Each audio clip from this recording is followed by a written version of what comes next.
You saw they towed that dead whale out to sea yesterday in Venice. I guess the necropsy had been completed, and it's going to be weeks and weeks before we get the results back. But Fester, you should have been down there consulting because I know a thing or two about moving on the beach. Yeah, about beached mammals. Fester knows a thing or two because he's felt a thing or two. But the tow rope snapped. Seriously. I mean, it is a whale. What did they use? Like bakery box twine? What the old. Remember when you were a kid? I don't know if they still. I just remember like grandma or mom used to go to the bakery and they used to get the white boxes with the cookies and the sweets in it, and they always used that twine. Remember that it was like a red and white like string. Do you remember that? Yeah. Remember that stuff? Well, you were born up in New York, and you had the classic bakeries, right? I remember the twine being all white, but yes. Yeah, I remember there was like a red and white twine that just not even twine. It's just twine might actually denote something more powerful with a higher tensile strength. No, it was just like a little string. Anyway, so the whale's been towed out to sea after the tow rope snapped initially. Because they're dragging this, what would they say, 70,000 pounds? Yes. I mean, did they put it on the scale at Publix? How did they know? They're probably pretty good estimating the size of a whale. But down in Venice Beach, offshore, the swim danger persists. They still have the beach closed. A good chunk of the Venice Beach area where this whale was beached because they dragged the whale out. And now that's an all-you-can-eat buffet for freaking sharks, man. It is. That is, I'm telling you, that is the tail of the whale. When I was a kid, there was a restaurant down in Hollywood. My grandparents loved that place. It was called Geppetto's Tail of the Whale. And it was right down in Hollywood, Florida, where my grandparents lived for years.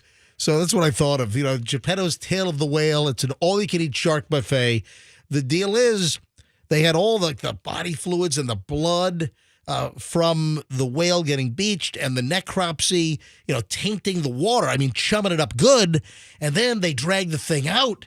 So now, man, the sharks that are going to be attracted, it's a blubber fest. Yeah. It's BlubberCon.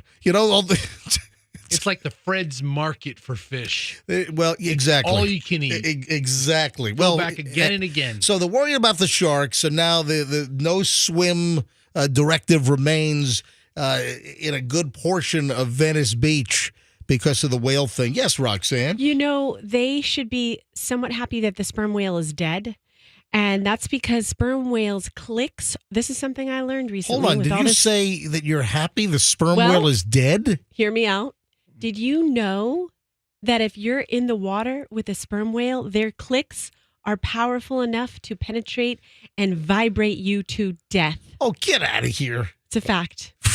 I wouldn't call it a fun fact because I would call it a deadly fact. Well, hold on. Their clicks as in their internal vibrations? They're so loud underwater. What makes the click? Does their mouth make the click? Is it their jaw that makes what makes the click from the sperm whale? I don't know. Let's find out. Yes. Sperm whales are the loudest mammals on the planet. Their clicks are so powerful in the water, they can blow out your eardrums easily.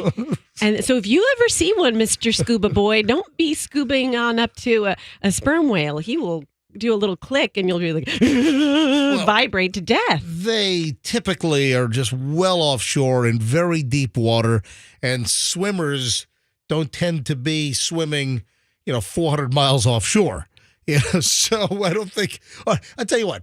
Find me a case where a sperm whale's click broke somebody's brain, or what did you say? Well, or busted out their eardrums. Right. James Nestor, he's an avid ocean goer and author. He said that a fellow diver was swimming alongside a pod of sperm whales when one approached him out of curiosity. He put his hand up to protect himself, and his hand ended up paralyzed for nearly 4 hours. Oh, what?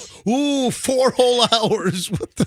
They can blow out your eardrums easily. Wait, they can vibrate your body. Are you reading from like the National Enquirer of whale stories? Yes, it's Whale Enquirer. It's not even the National Enquirer. The hell?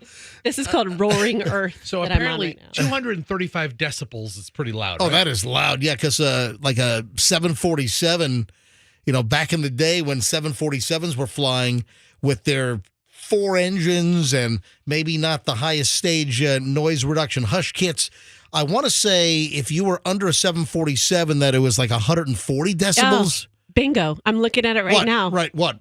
140 decibels. Yeah, for like a old 747. Right. And so a whale is over 200? According to this one website called Google, when I type in sperm whale Is that new, this Google you speak of? Is that a new operation? I've just discovered it, and I feel like I have the information of all of humanity at my fingertips. Just getting rolling here on a Wednesday morning at the MJ Morning Show. Froggy's out with some ailment today. I don't know. So it's me, it's Fester, it's Roxanne, and I want to say hello to the guy with the jacked up minivan door that I've seen now repetitively on the Howard Franklin. When you have a certain pattern, when you're on the road at the same time every day, there are other people that have the same pattern you do. And over the last couple of weeks, I'm on the Howard Franklin southbound 275 around the same time every morning. We're creatures of habit. I get up at the same time. I leave the house at the same time. And I haven't seen this guy prior to the last couple of weeks, so I don't know whether he's new to town or his schedule changed. But there's a guy that's driving. Yeah. This is about 5:20-ish or so. There's a guy driving a silver minivan, and the left sliding door is like all bent and jacked, and it's like open. So it's not fully closed. So hello to the guy that's driving a minivan with the door all jacked and broke. It doesn't appear to be very safe, but I'm guessing it's probably very expensive to fix. It's probably his only form of transportation. Yeah. But still, you shouldn't put yourself and others potentially in danger. So you've noticed the same thing. Haven't you noticed that you see some of the same vehicles? It's probably more noticeable if it's like a construction vehicle. Like there's a guy, a power company. I think it's Powerton. Okay. Powerton. Powerton. And I know they've got a huge operation near the Wyoming Antelope Club, the shooting club, here in Pinellas. And I see the same white pickup truck, also on the bridge, the Powerton pickup. Yeah, so you see the same people. So good morning to the dude with the jacked minivan door, which is it's like bent and creased, and it's like partially slid open. And it's like stuck and locked. I mean, that road noise, it must be really annoying, you know? Wind alone. All right, just getting rolling. Wednesday morning, busy show. 6:09, traffic's on. Here's Pat, MJ Morning Show back in just a moment. Still looks.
No Froggy today. Roxanne and Meredith just walked by. Meredith from the old MJ morning show on the other station. Don't age me. What? How dare you? The old. Hey, I want You're young. to ask both of you guys this, since you're both here. Yes. Are you guys aware of broccoli freckles? Yeah, definitely. I've seen it all over TikTok. Yeah. Hey, I would do it. TikTok is close to potentially getting banned. I know. I'm crying. Well, I love it so much. It's It's the best invention ever. It's a Chinese spy operation. No one says It is that. a national security issue. I've never heard that before. Get out of here. Fake It's news. fake news. I've never heard that. Get out of here. No, but broccoli freckles are, I guess, where women are going to the grocery store, buying broccoli, and then dipping the broccoli into like a makeup and then dabbing it on their face to get like the stippled pattern of like the broccoli florets. So to get a certain pattern of freckles on your face. I would condone this, definitely. A little louder, right in the microphone. I would definitely condone this. This sounds amazing. I would do it. Do you guys have broccoli? I've seen some of my ASMR girls do freckles, and one of them did freckles with broccoli. Broccoli. It's a thing. Mhm. Yeah. It is. I saw a whole story why Gen Z and millennials are obsessed with broccoli freckles. Literally going to the produce department, buying broccoli, then you dip the broccoli in various types of makeup, and then you take the broccoli and you dab your face. Yeah. Almost like you're stamping your face, and then you get the interesting pattern of the irregular broccoli little florets. Yeah, it looks good.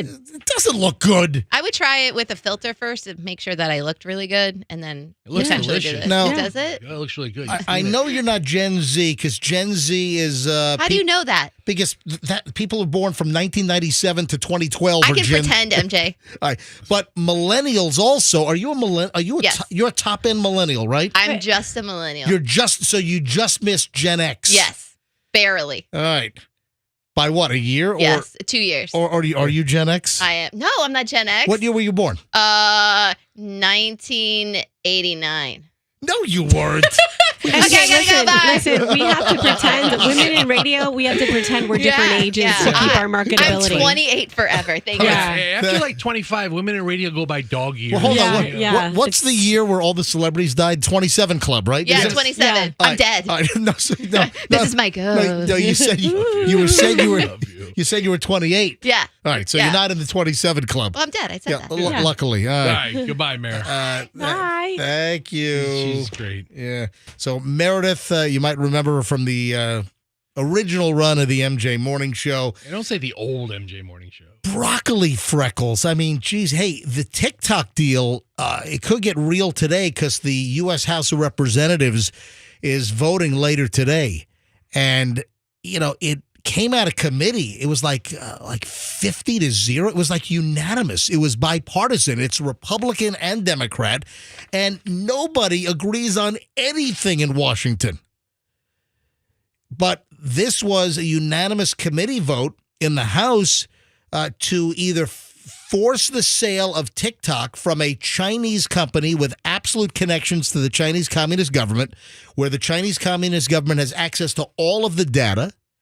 It's really a spy operation. Or what would happen was TikTok, if this is signed into law, if it goes through the House, the Senate, then President Biden would sign the bill, and it would essentially force ByteDance, the parent company of TikTok, which has complete connections and has relationships with the Chinese Communist government. Any company that operates in China has to turn over or make available all information to the Chinese Communist government. It's a Trojan horse deal. It's like you let them in. There are so many Americans that are providing so much data, or the app being able to go through your phone, location. I mean, it's a security risk. And when you have Democrats and Republicans in agreement, essentially, on Capitol Hill, it is a national security issue. So it would have to be sold or be banned in the United States within about 6 months if it gets signed into law. But House vote today, Senate, and then would Biden sign it? He says yes, that he would. We'll get into this a little later on because this is a pretty big deal. And TikTok thought they had beaten this. Because this has come around before. Dude, this has been brewing for well over a year. TikTok thought they had beaten this because it all died down, and the Chinese communists are like, "Oh yeah, we," and then it got revived. So we'll get into this a little later on, but this is a really big deal and an important story, just like broccoli freckles, which it's a cute look. Yeah, and then if you're hungry later and you're like, gosh, I'm starved, I don't have anything to eat. Wait, I have my broccoli makeup brush. I can just eat that. Oh, yeah, you can ingest cosmetic residue. You cut that part off.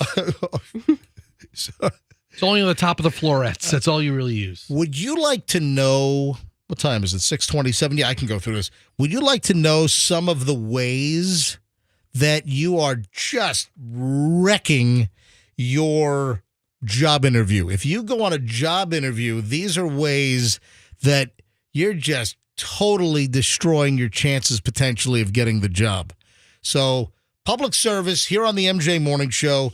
Next time you interview for a job, or if you interviewed for a job and you didn't get it, did you do any of these things to completely torpedo your chances? Let's right off the bat. If you ask to be reimbursed for interview-related expenses, can you believe that there are people with the balls to say, hey, can you pay for my parking? Yeah. Hey, I got my hair blown out. Can you pay for that, please? I'm doing good for you today. I took an Uber here. Can you reimburse me for the Uber ride to the job interview? Seriously, there are people that will go in and ask to be reimbursed. Hey, how do you like my lashes? You like them? Yeah. $80? That's what I'm cost you. Yeah, I got those just for this job interview. Can you please reimburse me? Listen, I understand, maybe asking about parking validation. Let's say you're in an office building and there's a paid parking lot. Hey, do you guys validate parking? That's a bigger deal in other cities, other than, here in Tampa Bay. But seriously, people have asked for, I'm reading about a guy named Jeff Herzog, and he's the president of FPC National. It's a network of over 60 executive search firms. And, he's got stories, and he says that asking for expenses like, can you guys reimburse me for tolls, parking fees, train tickets, taxi fare, Uber rides? Yeah. People do this, and that is a surefire way to, totally tank and torpedo your interview. Don't talk about your personal life too much. Don't ask too many questions at the end of the interview. See, I always thought it was good to ask a couple of questions back to show that you're they're done. intrigued. They're done. They're just like, get out. You should have a good conversation, a back and forth, answer their questions effectively and honestly, but at the very end of the interview, you start piling on. All kinds of questions, like rapid fire, all kinds of questions. That becomes a problem. Not treating the interviewer with respect.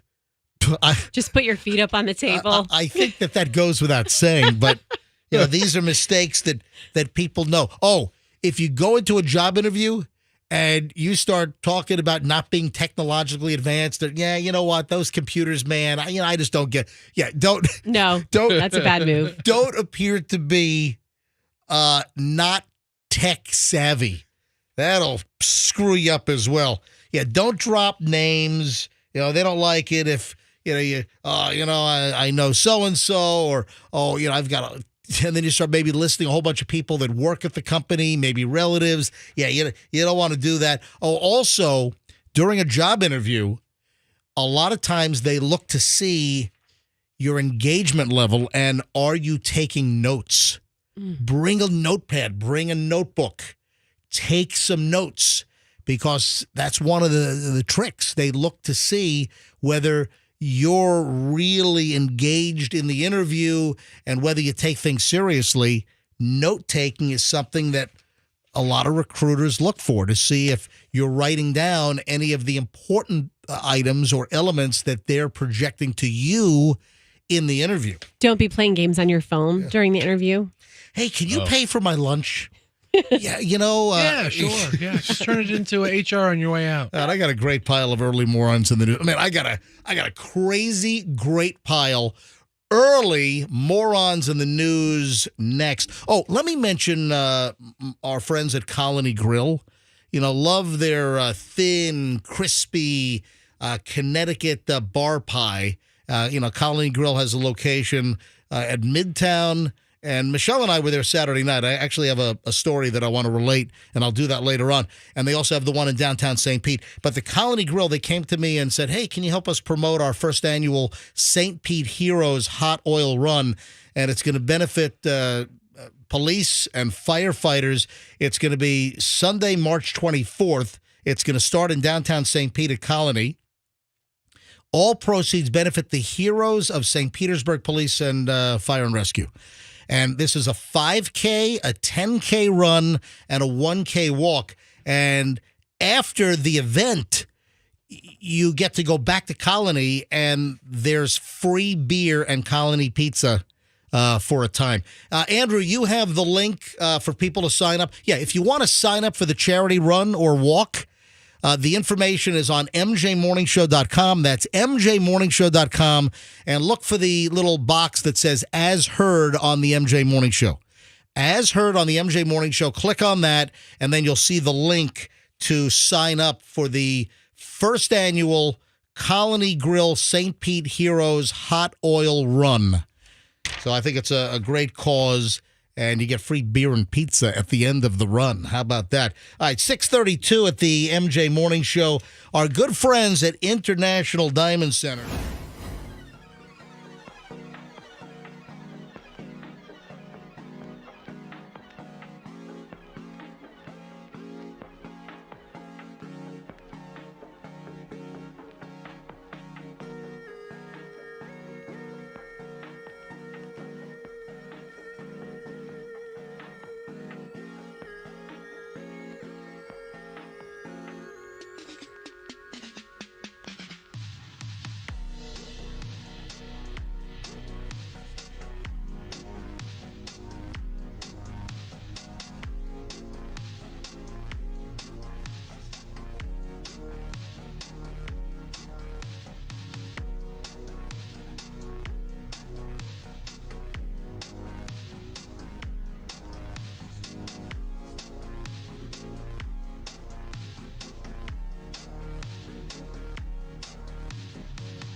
Here we go, 6:41 at the MJ Morning Show, and a entertaining pile. Listen, when I find a pile of morons in the news to be entertaining, yes, I'm very pleased to pass it along to you, the MJ Morning Show consumer, the end user of our radio crap. Now, you're a pretty bad drug smuggler if you leave a duffel with $250,000 worth of coke in a hotel closet. or you've been doing a lot of it and you just lost your mind. Like, oh, am I forgetting something? What am I forgetting? Oh, yeah. You got one job. You're smuggling coke for the cartel, and you leave it. You know, people leave all kinds of crap in hotels. You know what's one of the biggest things that's left in hotel rooms? Do you know?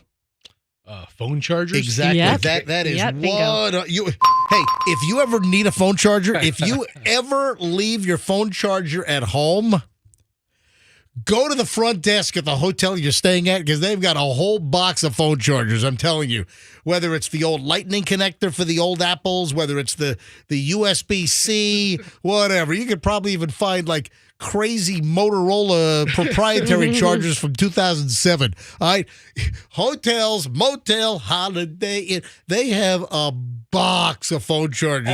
All of them. They should have everything you need.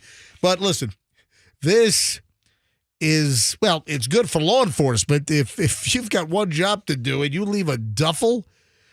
a housekeeper at the Georgian Terrace Hotel in downtown Atlanta. Can you bring up the Google review on that? I'd like to see what they have. It's the Georgian Terrace Hotel Fester, downtown Atlanta, and a housekeeper found a duffel in the closet in the hotel room with 9 bricks of coke.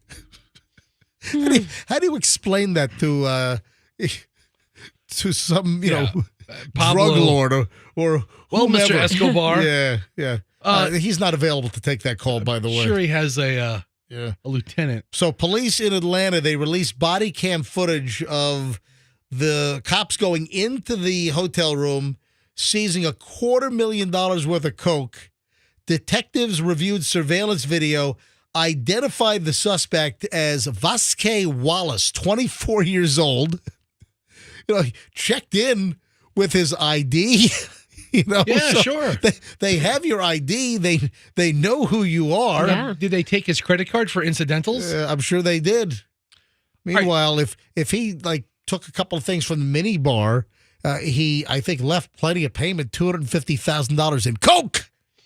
Yeah, police and DEA agents arrested him, charged him with trafficking cocaine. They're working to determine if the drugs were connected to a Mexican cartel. I'm guessing they were.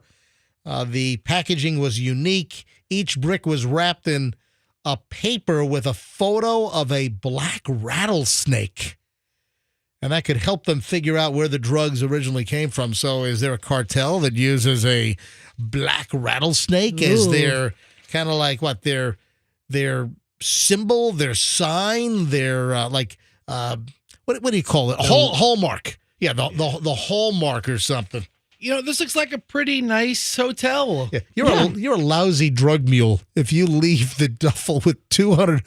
What? How many other pieces of luggage did he have that he forgot the duffel with $250,000 in coke in the closet?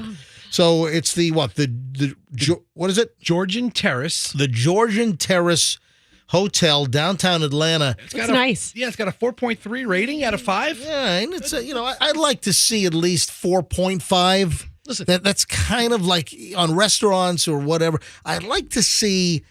Michelle and I are in agreement on this. I'd like to see at least like a 4.5, but it's got a 4.3. And listen, if I'm smuggling drugs, 4.3 is good enough. Well, there you have it.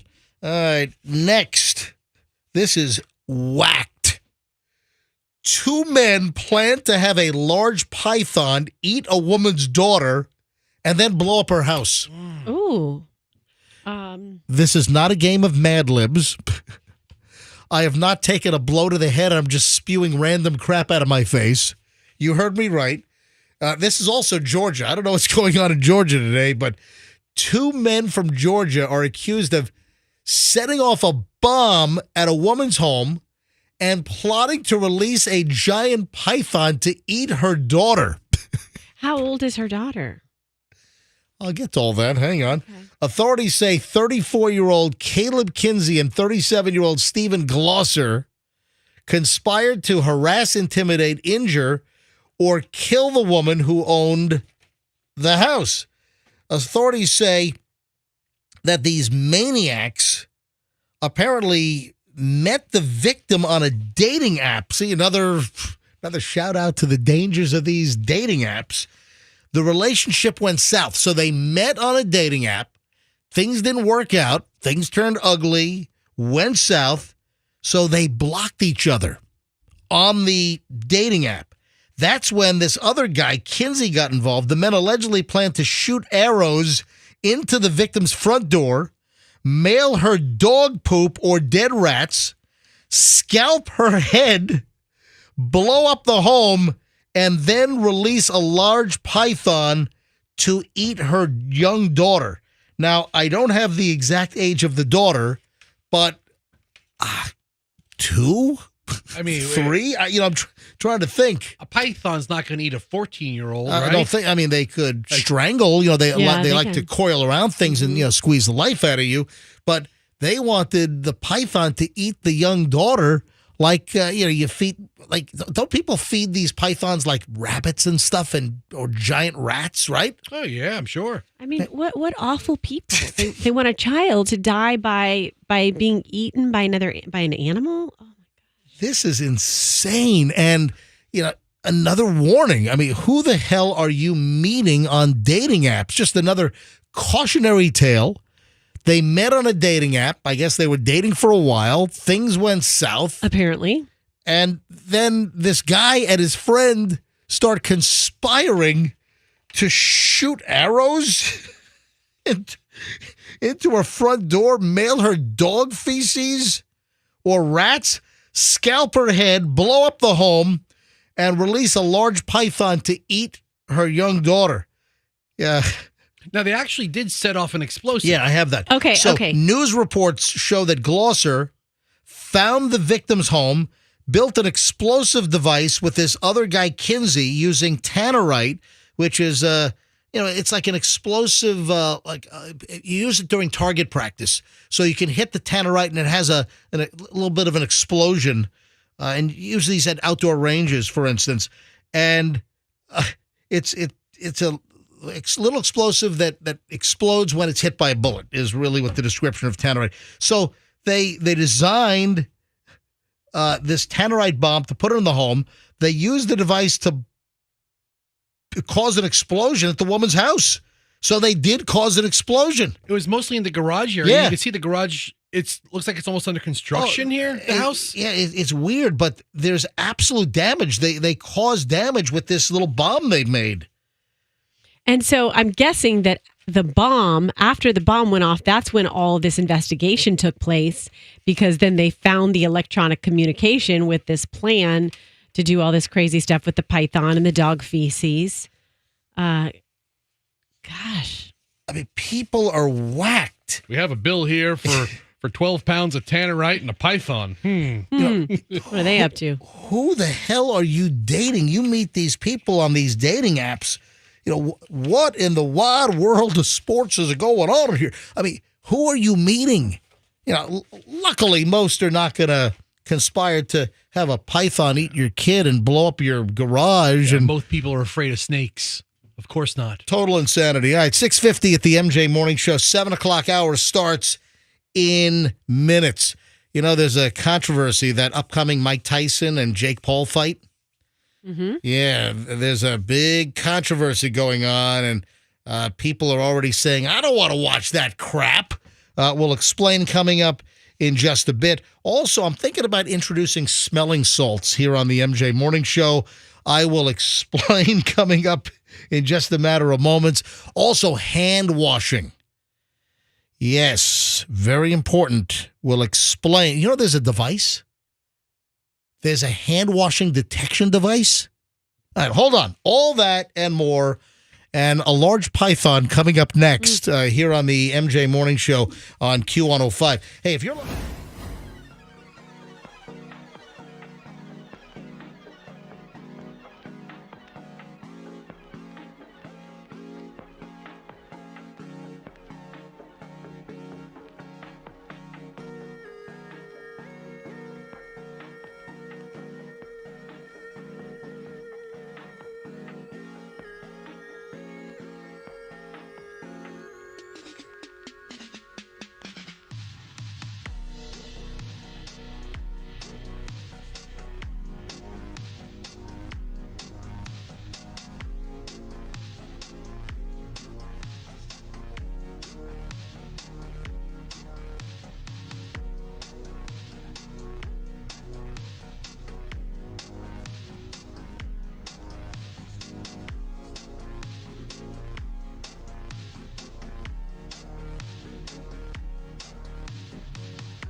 And some are calling this upcoming Mike Tyson and Jake Paul fight a joke.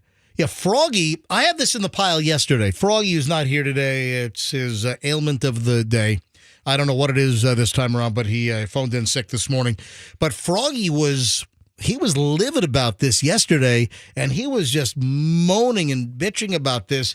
This is like in the last hour, but not on the show. This was during a break. And I'm like, yeah, I've got the story right here. We just didn't get to it yesterday. So I want to mention that apparently the rules are coming out regarding Mike Tyson, legendary boxer Mike Tyson, who's now 57, would be 58 when the fight actually is supposed to happen in July 20th. And this is at a huge venue. This is at the Dallas Cowboys AT&T Stadium. Oh, yeah. They're going to sell that out. They're expecting 80,000 people for this event, which will then be seen on Netflix. But here's why people are outraged. This is why Froggy was like, this is a joke. Apparently, the boxing gloves that they're going to use are not going to be like regulation gloves.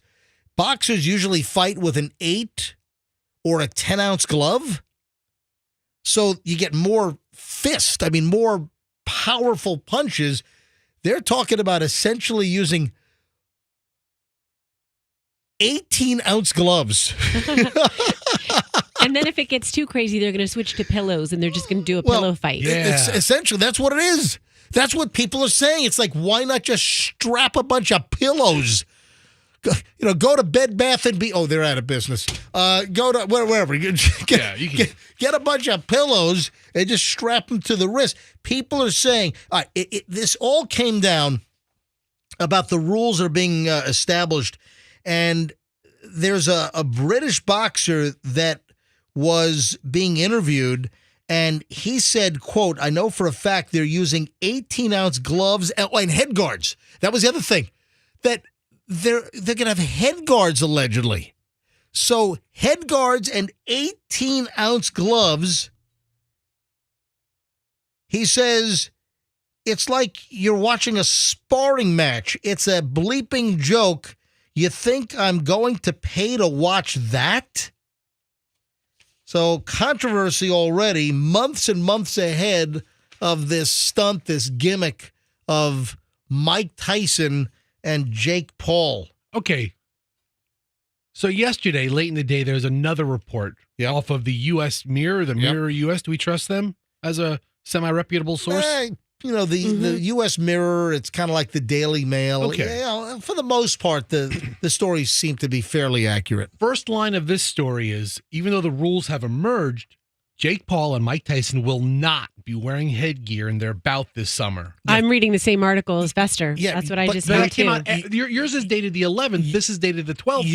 You've got conflicting stories here because others are still saying, or what could happen here is the outrage, the pushback is so great that they back it down. Oh, they were probably planning headgear and maybe they're like trying to backtrack on that. So we'll have to wait and see. But also, it's going to be on Netflix.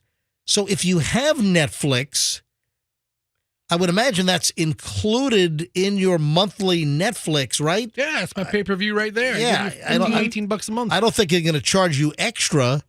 I've got no interest in this thing, but a lot of people do, man. Jake Paul and his brother Ron Paul. Yeah, both of them. I'm going to talk about a guy who could take a punch. Ron Paul. Those Paul brothers, wow. And Rand Paul. What is Jake Paul's brother's name? I don't know. Come on. Chet. No, come on.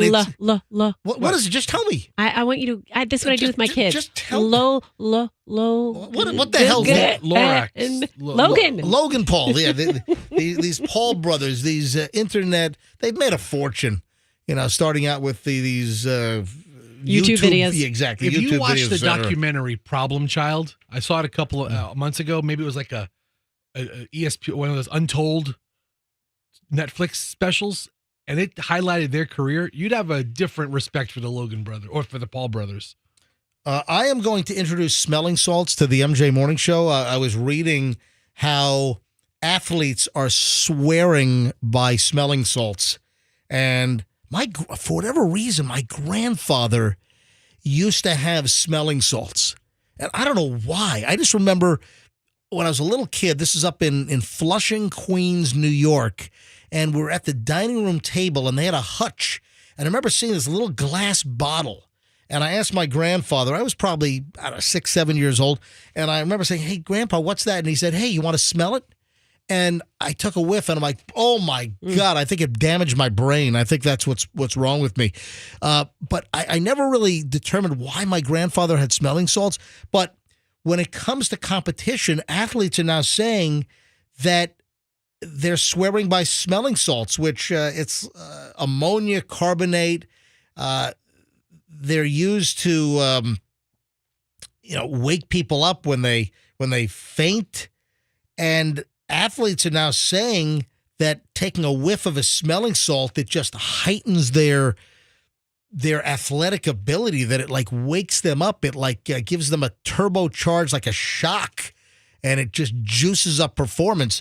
So what I'm thinking about doing, like when you doze off, Sure. I'm thinking about, I just come over there with the smelling salt. I just stick it right in your nostril and see if it juices up your performance here on the MJ Morning Show. I could do the same for you when you go on one of your tangents that nobody's really following and just jack you back into like, whoa, hey, whoa, I'm back. Oh, and Okay. what's an example of a tangent that nobody's really following? When you talk about some irreverent pizza place in the middle of a city that's 1,200 miles away, I don't know.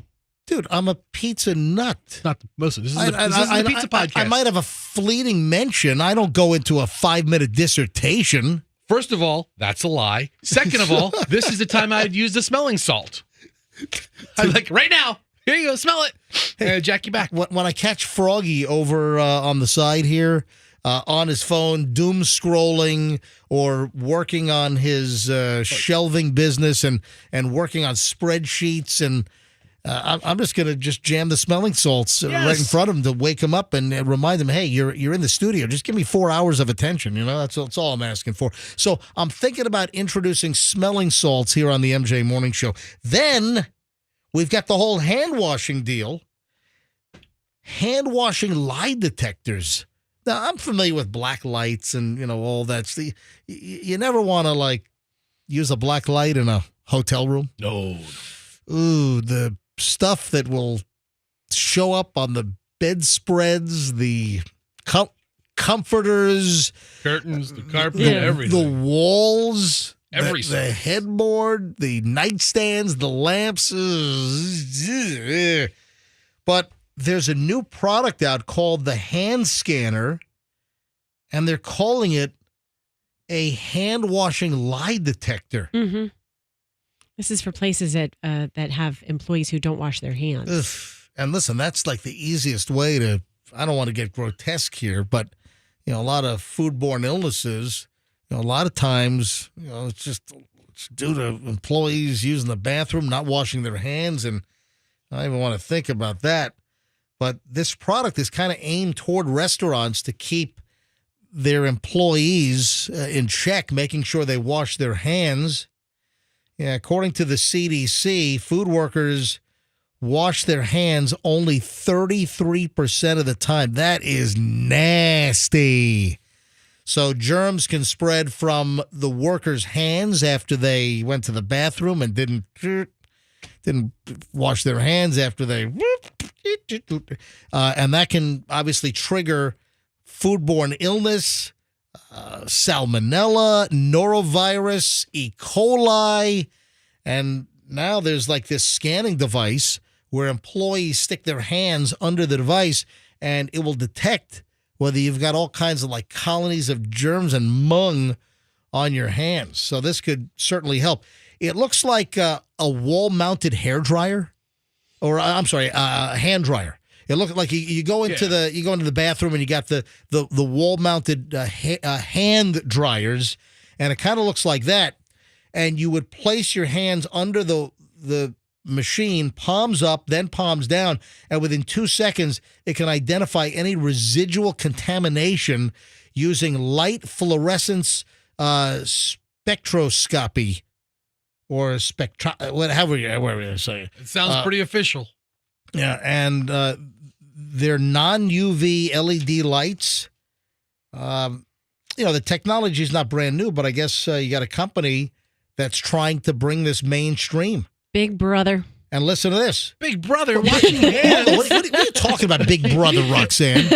I'll tell you what. Well, you know what? I mean, just think about the person who. That's on you. If you don't wash your hands, that's your problem. Like, I wash my hands, I worry about me. No, it's your problem. If you're going to get a sandwich at a restaurant and this guy's got poop hands, that's your problem. Well, you want poop sandwich? No, I don't want a poop sandwich. I'll take the number 13. I'll take the poop sub. I'm going to go make you a poop sandwich in the break room right now. No, it's your. What do you mean it's their problem? No, it's your problem. In other words, like that's just a mentality of treating people like they're children. I'm not saying I'm mad at it, but I'm saying that's what it is. The word is that the hand scanner to detect whether the employees have washed their hands, apparently it's already being introduced at some Taco Bell and Arby's locations. Okay. Because at Arby's, you want the meat. Well, they have them. Yeah, that's what I'm saying. At Arby's, you want the meat. You don't want the dirty hands. So I hand it to Arby's locations for instituting this technology. So Arby's and some Taco Bells, it ought to be everywhere. Arby's, we have the meat. Because at Arby's, we don't want employees with dirty hands. Exactly. They should have a device that makes you cannot get out of the bathroom. It's locked until you've sung happy birthday 2 times while you're scrubbing your hands. Or twinkle, twinkle, little star. Yeah. That works as well. 7:15 at the MJ Morning Show. We start an hour and 20 minutes of nonstop MJ. Among the things coming up, I've got something ridiculous to discuss. I had a little disagreement with Michelle, something that happened over the weekend, and Michelle called me rude. That's rude. I'm like, are you kidding me? I'm going to run the story by you. My wife thinks this is rude. I said ridiculous. It's not. So that's on the way in just a bit. Also, I got to decide whether I want to discuss something I posted on my Instagram last night or just see if what I'm experimenting with works without actually talking about it on the air. Hey, I'll explain it all. We got a lot of stuff coming up. An hour and 20 minutes of nonstop MJ. What did I do that's rude? Next. Coming up on the MJ Morning Show here on Q105 at 7:16. Great spot.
Wednesday. Fester, Froggy, Roxanne, typically part of the crew. Today it's only me, Fester, and Roxanne.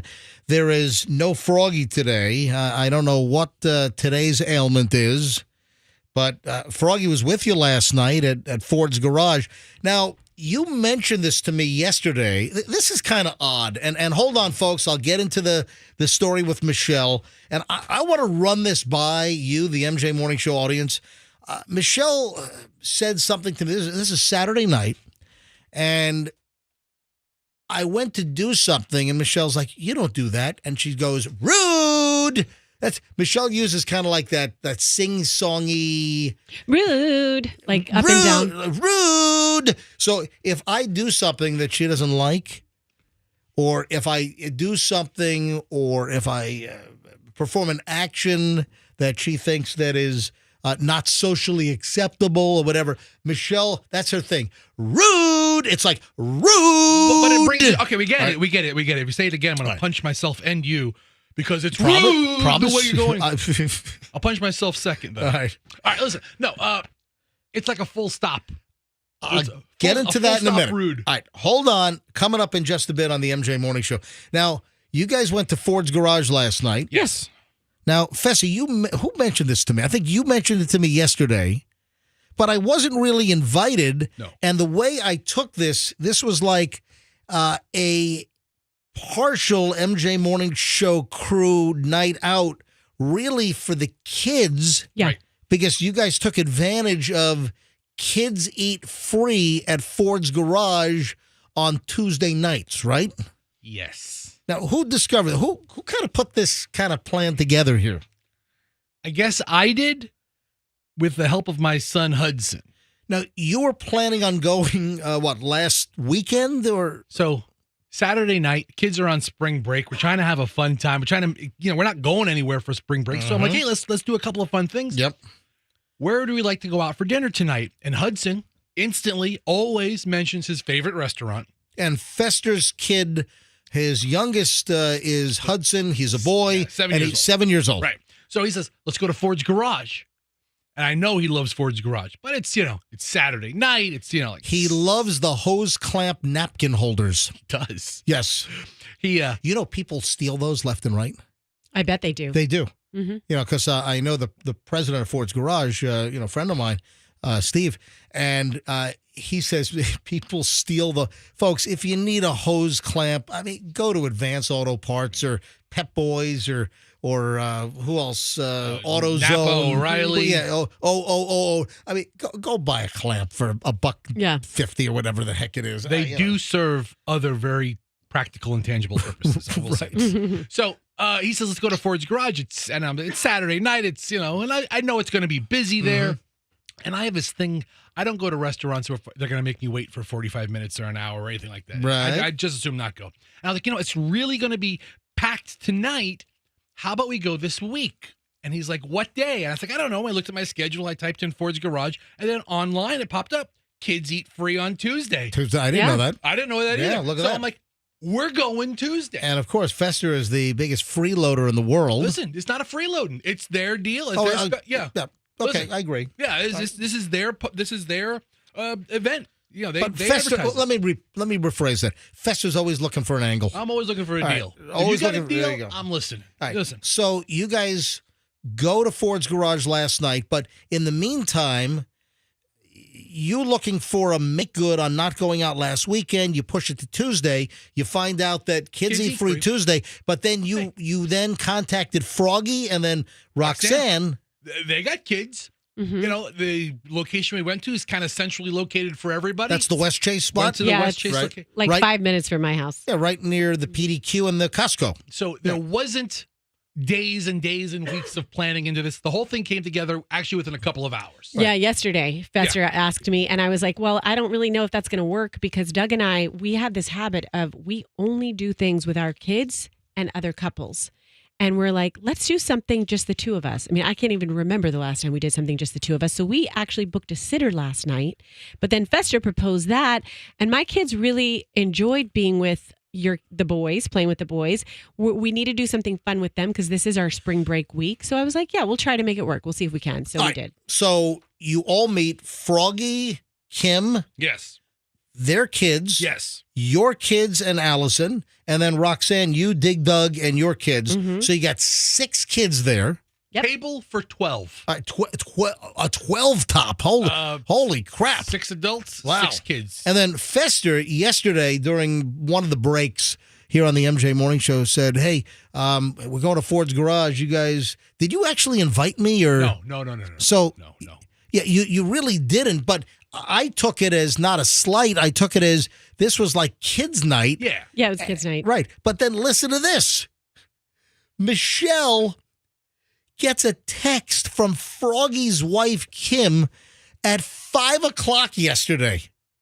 5 o'clock yesterday. Yeah. Michelle gets a text. Hey, guys, I don't know if MJ told you, but we're all meeting at Ford's Garage at 5:45 for dinner tonight if you guys want to join. That was like a half-assed invitation. That was like, let's invite MJ at the last minute so we know he's not going to show up, but at least I can show that I made the effort to invite. I'd like to acknowledge and point out I made no effort because you really never were invited. However, we would love to have had you if you were there. But Kim sent me a message. Did you invite MJ? I go, I think I mentioned it, but I don't think I invited him. And then she said, I'm going to send a message to Michelle. I said, sure. If they came, great. If not, no big deal either. You know what that is? That's like this isn't a secret meeting message. Yeah. That's what that is. It was as easy a night as we could have hoped for. And we all had a really great time. And you know what? The kids, I have to say, they played really well together. We took so many cute pictures. Fester, do you want to put those up on our Facebook? Maybe you could do a post about Listen, it. Maybe. I took it as a kids' night. I don't look at it as a slight. But it was a really great night. Everything came out wonderfully. The food was fantastic. Yeah. And good place for kids. Good. Hudson broke his finger pressing that Aruga horn. He broke his finger? No, he was laying into that horn the whole night. It was annoying. It was probably somebody, but not us. And you know what? My girls love Froggy. They are they were like punching him and that's right. Rock, paper, scissors. They love Froggy. They were punching him. That's fantastic. And Hudson was punching Doug. Uncle Froggy's a good time with the kids, no question. It's 7:35 at the MJ Morning Show. What did I do that's rude? We'll get to that in just a second. Let me lightning round a couple of items here on the MJ Morning Show.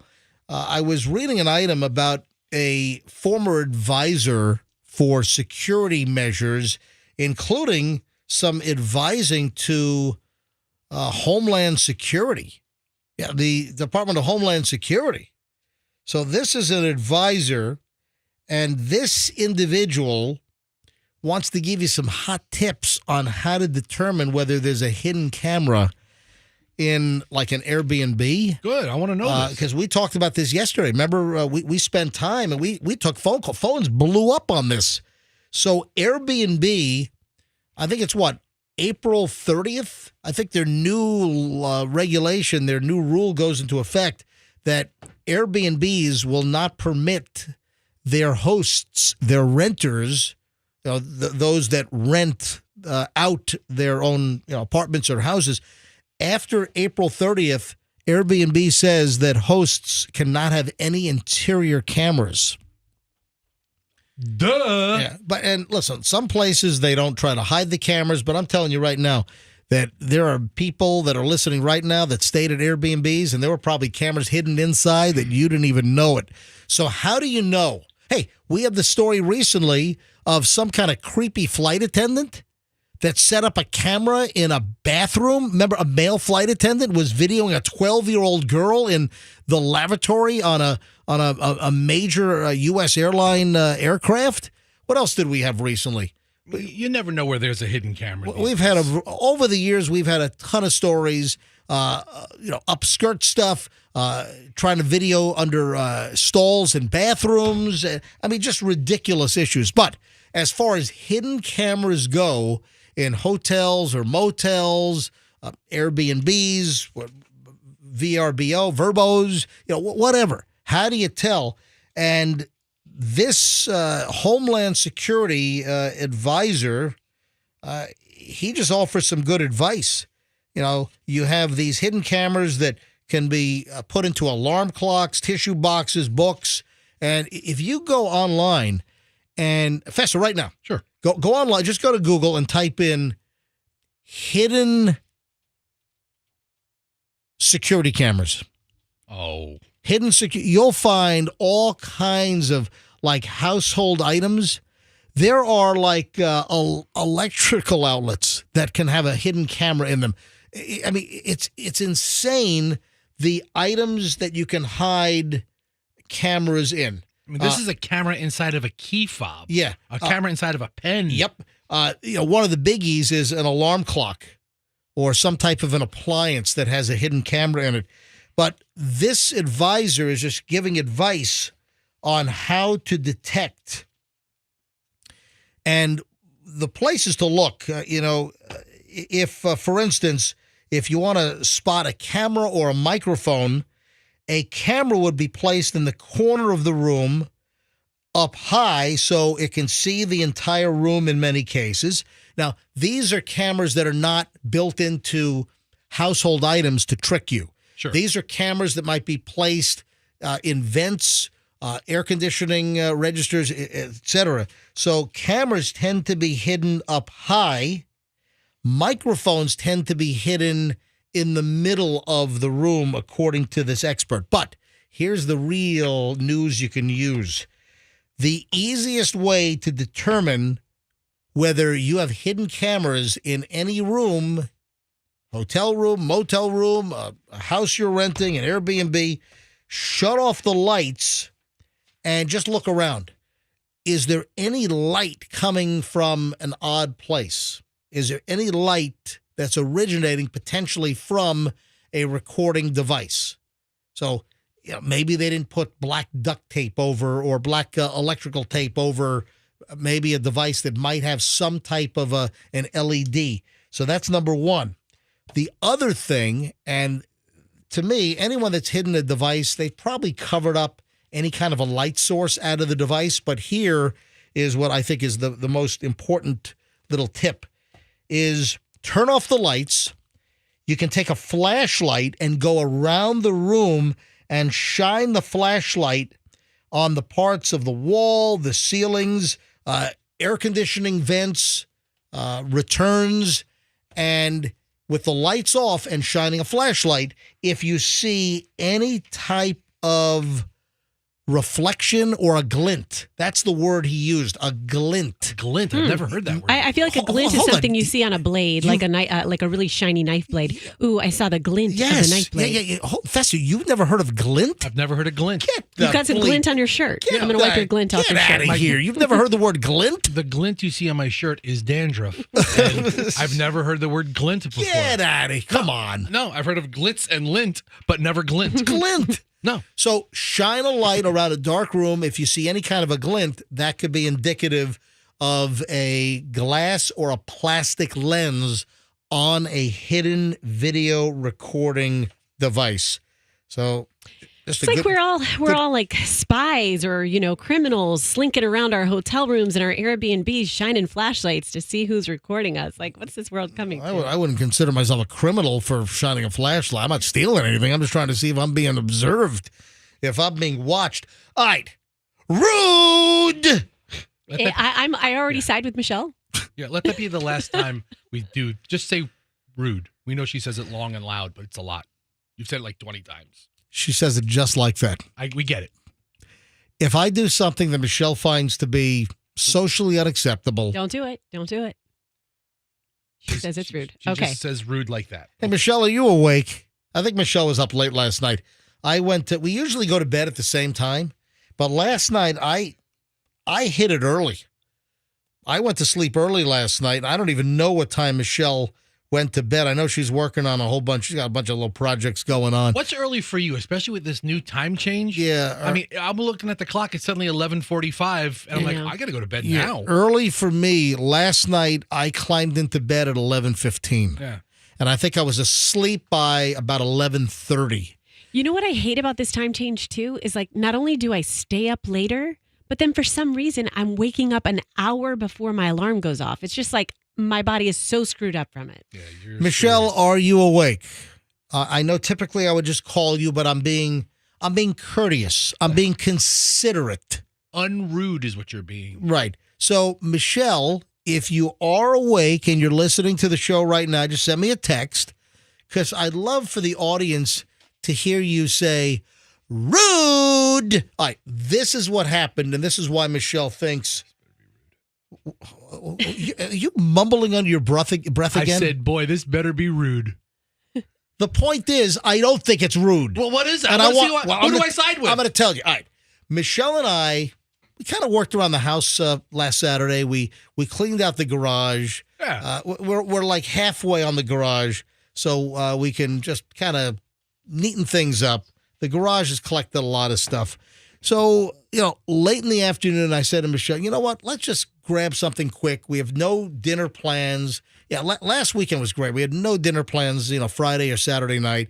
Typically, you got a whole rotation of friends who, listen, I like being with, but we had a rare weekend where we had like no plans. So Friday night, we just kind of hung out. We watched movies at the house. Saturday, we worked around the house. That's cool. And I said to Michelle, you know what? Let's just pop up and grab a quick light pizza at Colony. So listen, I'm a Colony fan. Everyone knows I'm a pizza nut. And yeah, I don't care that Dave Portnoy was in town. I don't think he's a good guy. I'm not a fan. And I don't like his sordid history. But I said to Michelle, let's hop up to Colony. Love a Colony pie. Colony is a bar pie. And, they have a location in Midtown, and they have a location in St. Pete. And also, I'll give you the details on their charity run, which is happening at the end of the month, which you can sign up for their 5K and 10K. I'll give you those details in a second. So we just pop into Colony, and we grab their Stamford, Connecticut, thin, crispy bar pie, great little pizza. And this was about 6 o'clock, 6:10. Roll in. They're very fast. Michelle and I, we both devoured our pizzas. And I said to Michelle, hey, I want to stop at the store. I want to grab some brown cow yogurts. I'm a huge fan of brown cow yogurts. And I still don't know why Publix doesn't carry brown cow. I have to go to Whole Foods, Sprouts, or Rollin' Oats. Right. Those are the stores that carry brown cow. And I love the cherry vanilla brown cow yogurt. And in fact, when I go to the stores, that's clearly this show has had an effect, because when I go, a lot of times there are very few, or they're sold out of the brown cow cherry vanillas. And clearly it's because of this show and my love for that product that I've discussed it numerous times. Yes. So we're at Midtown. I'm like, you know what? Let's go to Rollin' Oats. Rollin' Oats is up at like McDill and Cypress. Yeah. They also have one in St. Pete. And they have the brown cow yogurts at Rollin' Oats. And it's like 6:50. We're done with our pizza, enjoying a little conversation. We had our delicious pizzas at Colony Grill Midtown. And I'm like, we're only 3 minutes away or so from Rollin' Oats at Cypress and MacDill. And I said to Michelle, let me see what time they close. And it's 7 o'clock. So Saturday night, they closed at 7 o'clock, right? And it is 6:48. I'm like, all right, we'll be there by 6:52, 6:53. And Michelle says, no, that's rude. I'm like, what? And she goes, rude. I'm like, well, hold on. What's rude? Walking in just before closing, in Michelle's book, is rude. I'm like, what? So Michelle thinks if they close at 7 p.m., that me walking in at 6:50, 6:52, 6:53, that is rude. Oh, my God. Is that, Fester, is that rude? There are hours you should be, as a customer, be able to go in there anytime up until closing. So I think it's... Is that rude? I think it's rude if you went there to do your entire week's shopping at 6:59. But if you're running in for something and you're going to be 3 to 5 minutes, no, they have time. They build in time for customers to get out of the store. I walked in for one thing, to buy all of the brown cow cherry vanilla yogurts in the dairy section. And I mean, literally, I had an argument with Michelle. She didn't want to go. No, we're not going. I mean, I was driving, so I went. But I held her captive in the car while she had no choice. I duct taped her to the seat. I mean, what's she going to walk home? I mean, but come on, is that rude? That's not rude. I think that Michelle is such a considerate person. However, I think it would be rude if the hours were we close at 6:54. Then it would be rude. I mean, the hours are open till 7. It's open till 7. Open till 7. Is that a problem? If I'm going, I have a destination. I'm going right back to the dairy section. I'm going to put all of the brown cow cherry vanilla yogurts in my cart and check out. By the way, Michelle just texted me. You want to hear how Michelle says rude? Hey, listen to this.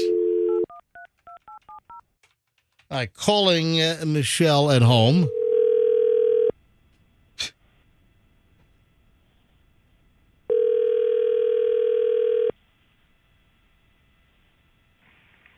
Hello. Can you say it? Rude. Okay. Thank you. I like how she says it better than you. You know what it is? Because you were so rude. It wasn't one thing. You went in to buy like 24 of them. But Like, you have a tendency to go into someplace, and if they don't have what you want on the shelf, then you hunt down the employee. You ask them if they don't mind, would you mind checking in the back if you got some more of this? And I could just see the whole thing turning into like a 20-minute yogurt run that you were like, oh, I'm just running in to get one thing. That's not you. They Like, had you like 14 of them on the shelf. I bought. rude. I'm not rude. Why do you think if a store has opening hours and they're open until 7 p.m., why is it rude to walk in at 6:52? Because it's you. Michelle, you know what happened? Probably like at 6:30, the stock guy, the stock boy, the stock girl probably just refilled all the yogurt so it'd be perfect for the morning. Right. I think they call it fronting, where they pull all the boxes up to the They front. line it up. Yeah. You know, So they don't want to sell. They want their shelves to look pretty and not sell the items on their shelf. Is that the model in your store, Fester? listen, Is that your store business model? I'm just telling you the work that went into it. Oh, and I just made the shelves look nice, and here comes this guy buying it all, and now there's an empty slot. It's like someone got their tooth punched out. yes.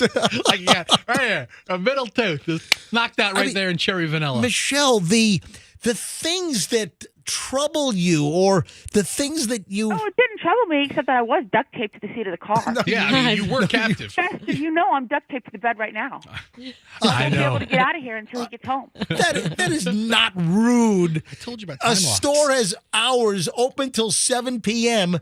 You can walk in up until 7. Any other customer can walk in, but you. So rude would be going to the butcher after they've cleaned the entire meat section and ask for specialty cuts. We're closing in 2 minutes. They're not going to do that. And guess what? I've been at a deli or at a supermarket, or I've been at a meat section at a supermarket when, you ask for something and they say, no, sorry, you were closed. It's happened. I don't throw a tantrum. Well, I don't you do. what? Yes, you do. I do not. Yes, you What do. happens when the store closes and you have people still in the store? It's not like everybody gets automatically ejected. I'm curious if people who are cashiers have an expectation that if we close at 7, we can anticipate our last person coming through at 7:05. No, I don't know. They typically will close the door or they'll lock the door. The point is that stores that have a supermarket, for instance, let's say they close at 7, 8, 9, 10 o'clock, whatever it is, that they typically will not let people in past the closing time. They'll let people out, obviously. But if you're in the store, it's built into the expectations. Yeah. It's built into the hours. Just because the store closes at 7, it doesn't mean that at 7 p.m. they shut off the lights, the employees race to the parking lot, get in their cars, and haul ass out of there. No, I mean, clearly, if the store closes... If the store closes at 7 p.m., the employees know that they've got wind down time. They have customer. They'll make it out. Ladies and gentlemen, hang on a minute. Let me get my megaphone over here.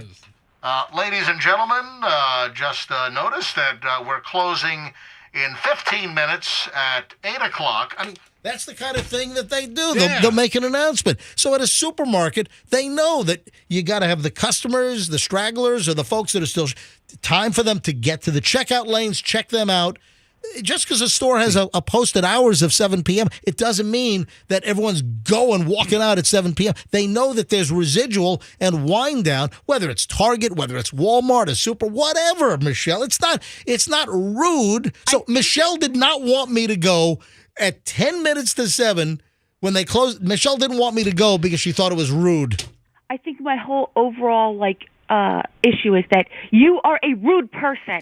And I can just see you running in there and being like grabbing other things and whatever, and you also are the worst about time. So why didn't you just say like, oh, let's leave a few minutes earlier so we can get to the grocery store before they close, instead of it was literally you pulled into that parking lot at like 6:54. All right, Michelle, What? let's play a scenario out. MJ walks into the store. You're duct Oh my taped. God, I don't want to play that scenario. MJ walks into the store. He makes it back still sub 7 o'clock to the section where the yogurt is. MJ, there's no yogurt in your flavor. What's the flavor? It's brown cow, Right. cherry vanilla. Okay, there's no brown cow cherry vanilla. Do Right. you A, turn around and walk out to the car, or Yes. do you stop somebody? Can No, you I do- walk out. I would probably Yeah, walk out as yeah. well and say, "Oh, well, I'll come back again later." No. Or Okay, what well, do you're not- you do? If I see somebody, I'll say, hey, do you have... Okay, that's No. If you see somebody that you've hunted down, who's trying to get out on a Saturday night at 7 o'clock, they have a hot date, they want to go home and get a shower and go have a meal with their girlfriend or boyfriend. Also, the strawberry, the blueberry, the raspberry, the peach, there are other good flavors, but cherry vanilla is my favorite. Hey, Michelle, hold on a sec. Chip is calling in from Thenodisassa. I wasn't going to take calls on this, or I'm not going to solicit calls, but if folks are calling in. Chip, Thenodisassa, good morning, Chip. What's going on? Hey, how are you? Doing well. Go ahead. Well, as I was telling Froggy or whoever answered the phone there, That was Andrew. Froggy called in sick today. Andrew, yeah. I'm shocked at this information. What's Go up, ahead. Chip? I worked at a major grocery store in Maine for 3 or 4 years. Was it Hannaford? Grocery store. Yes, sir. Hey. That's the only one, I think. Go ahead. Yeah, it is. It is, unless you want to travel 50 miles to go to Walmart. All right. All right, go ahead. So anyway, what the stores allow for a half an hour, the closing time is set. The doors lock at 7 o'clock. Yep. But you're allowed to walk into the store at 6:59. They allow a half an hour for that customer to do their shopping. Yep. And then they will announce, please finish your shopping. We are closing up. All right, so Chip, with my wife on the line, me walking in to get yogurt at 6:54 for a 7 o'clock close, as a former grocery store employee, do you think I was rude? No, sir, I do not. I think you was getting your shopping done. I don't know if I trust somebody from Maine Oh, shut up, who worked Fester. at a grocery What, store. what do you mean? You don't, get out The of guy here. worked 50 miles from the Walmart, so it's not exactly the reality I live in. Chip, thanks. I mean, I love you, Chip. Thanks for the call, Chip. Oh, you're very welcome. Have a great day. All right, so Michelle, you just My heard... overall message to you is that you're a poor time manager, because Yes. think about this. Yes. How many times in the course of the morning show from 6 to 10 are you going to say, running late, running late? How could you possibly be running late? You have a watch there that keeps the time. You know what time you're supposed to be talking and not talking. You know what time you're supposed to be playing your songs and your commercials. Everything is organized for you, and yet you are still running late. That's rude. Because He's rude with his time. this is a spontaneous show, and things happen, things develop.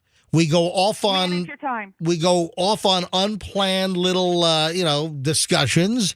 Things develop. I like mini adventures. Yeah, little mini adventures, Yeah. exactly. Supports All a right. poor time manager, and that was my message to you on Saturday, is that was rude of you to not calculate the time so that you were not going to be in the store past the closing time. Goodbye, Michelle. You just heard from a supermarket worker who says I was not rude. Supermarket worker. I was a bank teller, and I know what it's like when you have people running in at the last minute, and we do service them. We service everybody that comes in. That is correct. But when you're trying to count out and get your work done so that you can get out of there at the end of the day, I think that sometimes when it's MJ, say it's rude to run into the last minute. All right, so Michelle, what would the acceptable time be? So if the store closed at 7, so 6:54 to run in and get one item. It wasn't one item. It was multiple of the same Exactly. item. I consider it the See, same. That's what you're doing. Right. You're trying to recharacterize your purchase into one item. You probably couldn't even go through the quick lane with what you had because you probably had too many of that He one had item. over 10 items. You're right. He had to wait in the regular line, who right? pays attention to that crap? Come on. Oh my gosh. Oh my gosh! Rude. Now that's rude. That is rude. Rude alert. Rude. Now, hey, guess what, Michelle? I just found something. This is crazy that this just happened. This just came across my desk. A story about a debate. Your desk? This just came across your my desk? This Formica countertop that we lean on. My news center. This news bulletin just came across my desk. We're throwing it out to Roxanne Wilder in the news center to give us the latest. Roxanne, what do we know? Oh, hold on a minute. Hold on. This is a news bulletin from the American Contemporary Radio Network. Yes, Roxanne, what is the news bulletin? What just came across? This is a news flash. News flash, just handed to me. Yes, what is it? You would not believe the type of behavior that's being debated around the country in grocery stores. What? Is this acceptable behavior in a grocery store? You've seen it done to an avocado, but have you seen it done to a blueberry? Is it acceptable to squeeze blueberries? Do we need to draw the line at blueberries?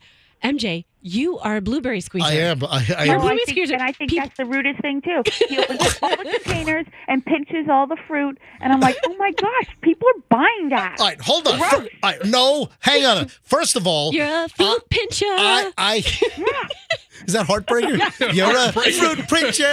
Late shopper. All right. Yes. Thank you, Great Roxanne. fondler. Don't you mess around with me. You're a fruit squeezer. Girl pleaser. Whoa, hey. Well, I can't go that far. All right. So, yes. And I was at Publix checking out the blueberries. With your fingers. Yes. And guess what? I use the sanitizing wipes at the entrance to the store. I use those alcohol wipes. My hands are clean. I clean the handles. And yes, blueberries, if they are soft and mushy, they suck. I'm not going to spend, $5 on a tub of blueberries if I don't test them out. Yeah, they've got to be absolutely firm. They need to snap when you bite them. They need to have a little crunch to them. I'm not buying mushy blueberries. So, yes, I will touch the blueberries. I'll feel some on top. I'll feel some in the middle. I'll dig to the bottom. How about this? Why don't you just open up that package of potato chips and make sure they're not all crunched up inside? Come on. That's good thinking. That's right. Goodbye, Michelle. Why don't you stir your yogurt and make sure there's enough fruit on the bottom? Goodbye. Yeah. Thank you, Roxanne. Yes. I'll see you later. Bye, All right. rude man. Bye, rude man. Great. Look up in the sky. It's a rude man. People All say MJ is a short, rude man. Oh, great. People just know it. No, that's Fester's jingle.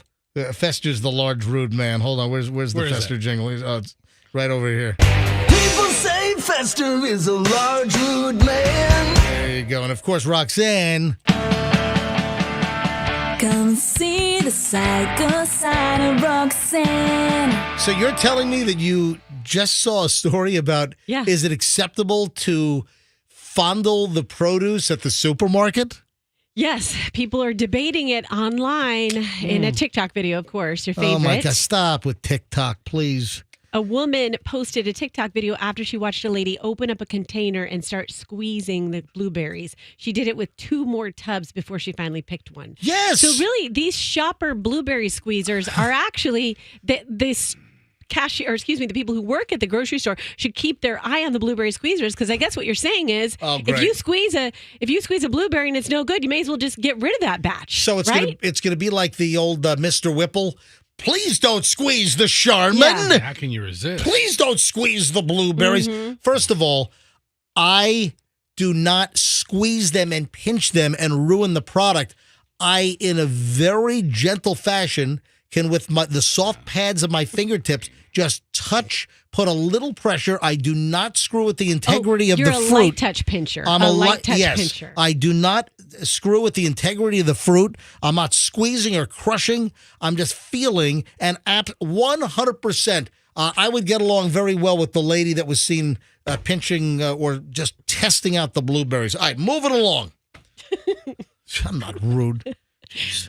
8:02 at the MJ Morning Show here on Q105. And I want to mention the charity run coming up. You know, I mentioned that the whole story with Rude, going into Rollin' Oats 8 minutes before closing to get some yogurt. According to Michelle, I was rude. But we were at Colony Grill having a great Colony Grill Stamford, Connecticut bar pizza on Saturday just before we went to get the yogurt. And Colony Grill is having their first ever, this is the inaugural event. It's the St. Pete Heroes Hot Oil Run, and it's going to be Sunday, March 24th, and it's going to start at 9 a.m. at the Colony Grill location in downtown St. Petersburg. All proceeds will benefit the heroes of St. Petersburg Police and Fire and Rescue. And they've done this very successfully for years up in Stamford, Connecticut, where Colony Grill is from. So if you would like to run the 5K, the 10K, or the 1K walk, you can register online, and we've made it easy for you. You can go to mjmorningshow.com, mjmorningshow.com, and look for As Heard on the MJ Morning Show. mjmorningshow.com, then look for As Heard. It's one of the picture boxes. As Heard on the MJ Morning Show. Click on that, and then you'll see the link for the Colony Grill St. Pete Heroes Hot Oil Run, and you can register online. And the cool thing is, after the race at 11 a.m., free beer and pizza. Whoa. Yeah, so you register for the event. All the proceeds go to St. Pete Police, Fire, and Rescue charity, and you get free beer and pizza at Colony Grill, downtown St. Pete. It's March 24th. So you can go to mjmorningshow.com, click on As Heard on the MJ Morning Show, and you can find the link. I know that I cannot run 5K. However, if I could. Could you even do the 1K walk? No. No. But if I could, I know the first thing I would want after the 5K is pizza and beer. Pizza and beer, baby. There you go. All right. We've talked about this occasionally over the years. It's come up. It's like post-breakup or post-divorce revenge. And I guess it's becoming, more popular. I guess more folks are doing it. I've always thought this was a thing. It's when you break up with a girlfriend or boyfriend or you get a divorce. You've heard the stories, and Roxanne, you probably have friends that have done this, where they suddenly kind of clean up their act. They kind of...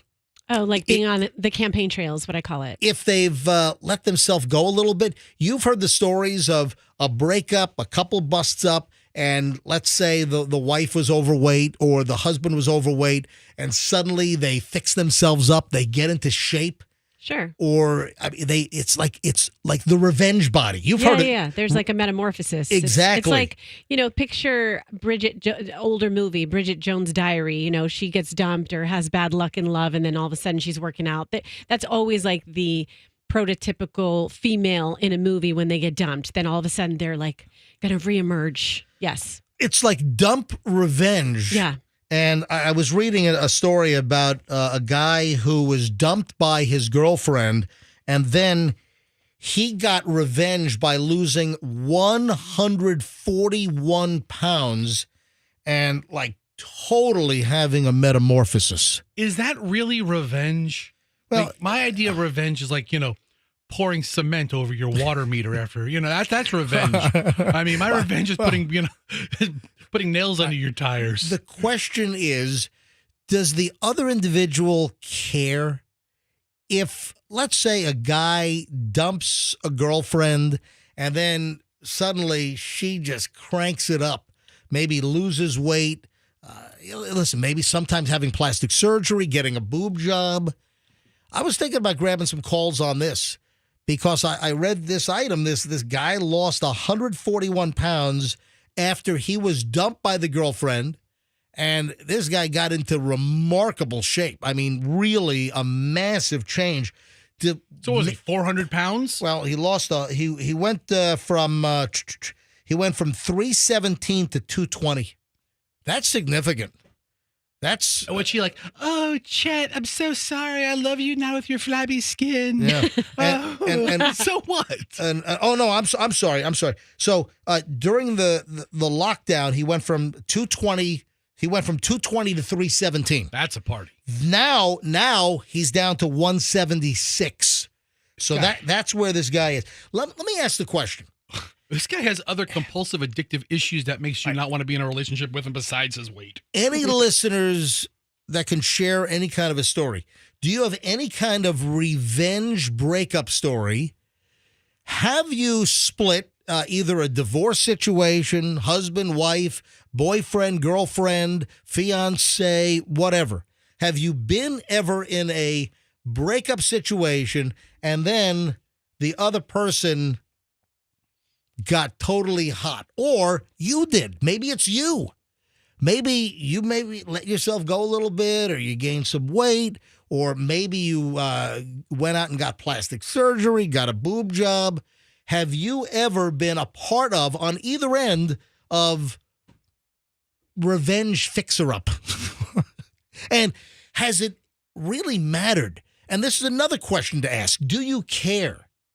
I mean, if did the other person care? It's not revenge if the other person is indifferent. Well, does anyone, or there are people that think, you know what, I'm going to put myself in a better frame of mind, and I'm going to really fix myself up. I'm going to, fix my mental psyche, because a lot of times it's to make yourself feel better. All right, let's go to phones. 800-990-1047. 800-990-1047. That's the number to get in. 800-990-1047. Any kind of a after relationship revenge angle of massive weight loss, fixing yourself up, or do you have a story about, breaking up and then the person seeing you out and about months later or a year later, whatever.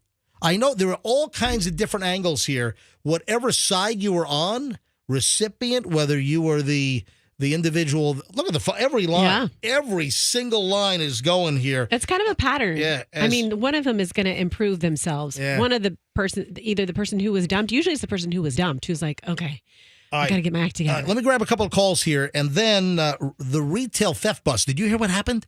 We've talked about these organized retail theft busts. There's a crazy story about retail theft. And then, how about the Florida dude that had his hand bitten off by the alligator while fishing? Did you see this? Yeah, that's awful. My God, this is awful. I got a lot of stuff to get to. It's and we're still in the middle of an hour and 20 minutes of nonstop MJ. Every single morning from about 7:25 to about 8:50 or so, 1 hour and 20 minutes of nonstop MJ. Let's start off with Wayne in the Holiday. Wayne, you're on the MJ Morning Show. Hi. Good morning, MJ. Actually, how are you doing? We are phenomenal. All right, tell us your revenge story. Well, my revenge story was on both ends. When I got divorced after 12 years, my wife went out and she had saggy boobs, and she got this tremendous boob job. Oh, so she got like a lift and a boob job? Well, yeah. And they were phenomenal, but they were what was the Seinfeld line? Oh, they're real, and they're spectacular. Yeah, that was Lois Lane. What was her name in the with the Dean Cain? What was her? Come on, the actress. Hatcher, Terry Hatcher. Terry Hatcher. Yeah, they're real and they're spectacular. I'm sorry, Wayne. Go ahead. That's okay, gentlemen. So were you jealous after your wife split with you and she went out and got a big boob job and a lift? Were you jealous? No, actually, I started working out, and I was a paramedic at the time, and I gained a lot of muscle, and being in uniform, attracted a lot of women. Wow, yeah. And I actually got a lot of phone numbers given to me. What, like from victims you were helping out? You're intubating somebody, and you're asking for their phone number, or Wait, you look so attractive, Wayne. let me give you my phone number. Here's my number. No. You're cutting somebody out of a car wreck with the jaws of life, and man, you're hot. Here's my phone number. No, it was, you transport one of their family members to the hospital. And you hit on the wait a grieving minute. widow. So Granny has a heart attack, and the daughter hits on you?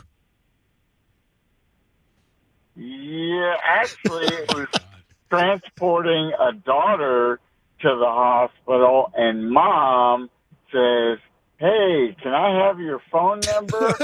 Thanks, Wade. Thanks for the call, buddy. It took him 10 minutes to give the number. Thanks. One, Fester, shut up. three. Nothing like being attracted to someone when your daughter's in a medical crisis. That's the slowest EMS guy I've ever heard in my life. Kat in Land O'Lakes. Kat, you're on the MJ Morning Show. Good morning. What's up, Kat?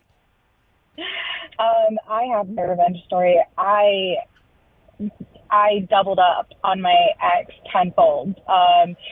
While we were married, he would constantly talk about how he made more money than me. After we divorced, it's been 4 years. I have moved out, got my own place, got a new car, went back to school, got a degree, and I now make double his salary. Wow. And I am still a single mom and have not remarried. But nothing physical. Did you fix? Oh, no, I did that too. I went and did CrossFit. I did bodybuilding. I'm still active in the gym. I'm a nurse in an emergency room, so I have to stay very fit. Hey, did you ever see Wayne bring somebody by on his EMS going in the ambulance? God, let me explain to you. They all look the same because they all grow out a mustache after they get that. All right, so Kat, your ex-husband, did you make him jealous with you, making more money, fixing yourself up, getting into better shape? Did you make him jealous? I'm not sure that I did, because when we were together, he told me that I wasn't allowed to lift weights because he didn't want me to look like a man. So that was the reason that I did that. I also cut off my hair when we divorced. It was down to my butt, and I literally G.I. Janed it and cut it off. Hold on, you shaved your head? No, it was like layered. There was like 2 or 3 inches there, but Gotcha. It went from being 18 inches long, which I donated all of that, to that's like nice. 2 to 3 inches. Oh, that's awesome. So, Thank you. And how is the dating life going these days? dating sucks. Dating really sucks. Nobody wants to date with commitment, and I'm 35 years old, and nobody wants to have there's this thing now with dating where nobody wants to have titles because it complicates everything, and I'm just not about that life. I'm a mom, and I have goals and ambitions. I'm about to buy a house, so Yeah, well, listen, 35 years old, you're young, you got so much time. Do you care to meet somebody else, or you fine just being on your own? So something happens when you go through divorce, and that's you get tired of tolerating other people's crap. So I have a hard time dating because I will call guys on their crap a lot.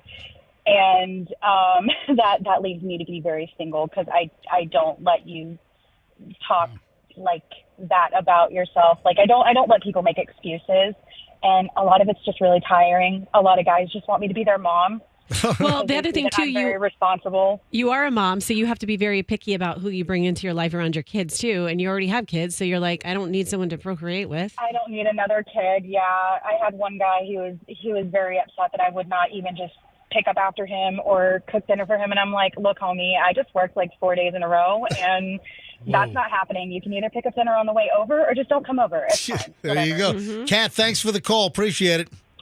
Thanks, guys. Bye. All right, 800-990-1047. Any revenge breakup stories? So, husband, wife getting a divorce, boyfriend, girlfriend, fiancés. Have you cleaned up your act, or did you have your ex suddenly fix themselves up? Did the revenge work? like revenge. Revenge isn't the right word. Just because you take time to improve yourself. But a lot in of your own times, eyes. a lot of times it's like I'll show them. That's where the revenge aspect comes in. After the breakup, is you fix yourself up, you get hotter, you work out, you make your body better. Is it really revenge if they don't care? Well, that's why I'm asking. Yeah. That's why if you've done it, did they care? There are so many different angles to this. 800-990-1047. 800-990-1047. Frank is in Tampa. Hey, Frank, you're on the MJ Morning Show. Hey, MJ. Hey, Roxanne and Fester. So listen, I had this crazy girlfriend, and we broke up. It was a bad breakup. So about a year and a half later, I'm working with this guy, and we're driving to South Florida, and he's just complaining about this woman. I'm thinking, oh, man, he's just exaggerating. Nobody could be that bad. And then he mentioned her name, and it was this woman that I dated. Oh, and I realized that she was, in fact, that psycho. So what happened was he was going through a nasty divorce, and I gave him sex tapes of us together, and she was saying he did drugs, and I was like, whoa, hold on, what? Right, hold on. You just turned into an awful person, Hold on. Frank. You gave him sex tapes? What? Yeah, I had sex tapes of her and me together. Oh, okay, that's So just to say that she wasn't the greatest mother and person in the world, you know what I mean? And that she smoked. Wait a minute, hold on. Was that awkward? You're giving this coworker of yours sex tapes of you and your ex, who's now a girl that It was his wife. They got married? Yeah, they got married. Yeah.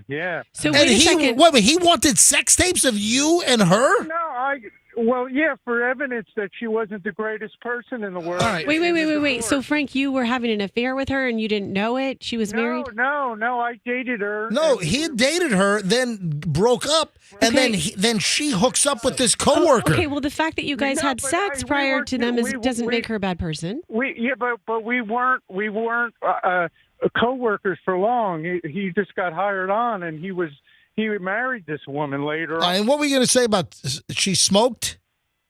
She smoked pot, and she was complaining to the judge or whatever that he smoked pot. He wasn't a good father. So I said, well, that's BS. So I had to testify in his divorce hearing. Did the sex tapes come up in court? Yeah, they did. Okay, Frank, this doesn't make any sense. Exhibit A, this woman had sex before she was with this person. I mean that's sometimes that happens. Not everybody's a virgin when they get married. Frank, what if I told you, Frank, the only terrible person in this whole story is you piece of crap. Fester, stop it! Frank, you are a piece of Fester, work. You are a junk. But revenge. I got revenge on her. Also, I don't know, if you're consenting adults in a relationship and you make a video of, I don't know if it's not terrible. If that's what you're into. Yeah, but here's Frank using it as revenge, which now is years later carries a lot of penalties with it. Frank, thanks for the call. Yeah. Folks, you never know where these damn calls are going. Who's listening to this show? I'm confused. There's nothing confusing here. Well, I'm confused why a court of law would be interested in someone's sex tape prior to them being married to someone. I don't know that they were, but that's why I asked the question. Yeah. It's like, what really is wrong if you have two consenting adults? All right, let me grab one more call on this. Good luck. Chris is calling in from Philadelphia. Hey, Chris, you're on the MJ Morning Show. Hi, MJ. Hey. I have the ultimate revenge body story. So I am a gay individual, and I was married to my husband, and he cheated on me during the pandemic. During the height of the pandemic. Was he wearing a mask when he cheated on you? No, I don't think he was wearing a mask. And it was very kind of like traumatizing to me. I was like, I can't believe it. Not only did he do that, but he did it with multiple people. And I'm like, we're not even supposed to be going out. So about 2 months after that, I started seeing a trainer, and I started going to the gym for the first time in my life. I probably dropped about 50 pounds over the course of 5 months. Yep. And then I've gained it all back and pretty much muscle, and I'm still going to the gym to this day. I go 5 times a week. I don't have any problem picking up people, that's for sure. So it's great. It's awesome. And has your ex seen you since you've had your transformation? He's asked me for workout advice. Yeah. Oh, wow. Look at that. I bet he did. There you have it. Thank you, Chris. Thank you. Have a great day. There you go. Revenge, breakup, body enhancement stories, cleaning yourself up, fixing yourself up.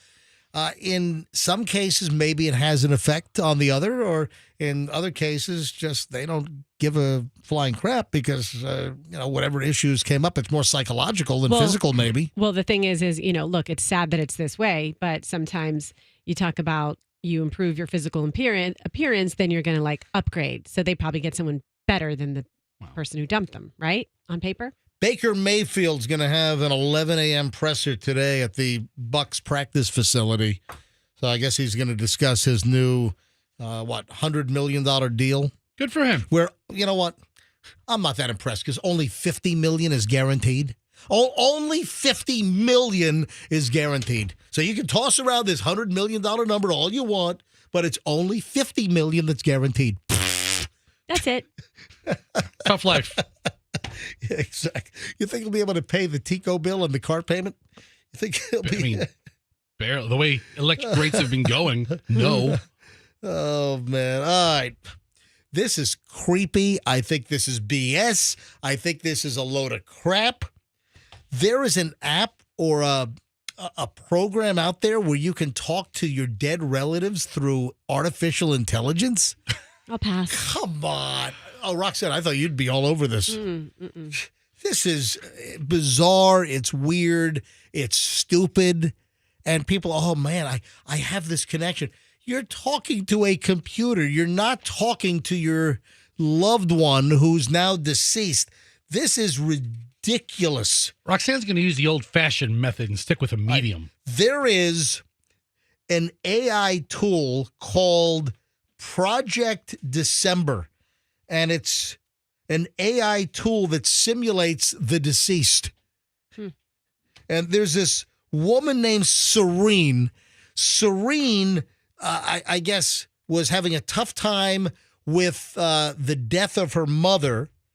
Users of this Project December, they fill out a form. They enter information about their deceased loved one, age, relationship, a quote about the individual, and then this AI-powered chatbot, which is powered by OpenAI's GPT-2, that creates a profile based on the information that the user inputs on the deceased individual.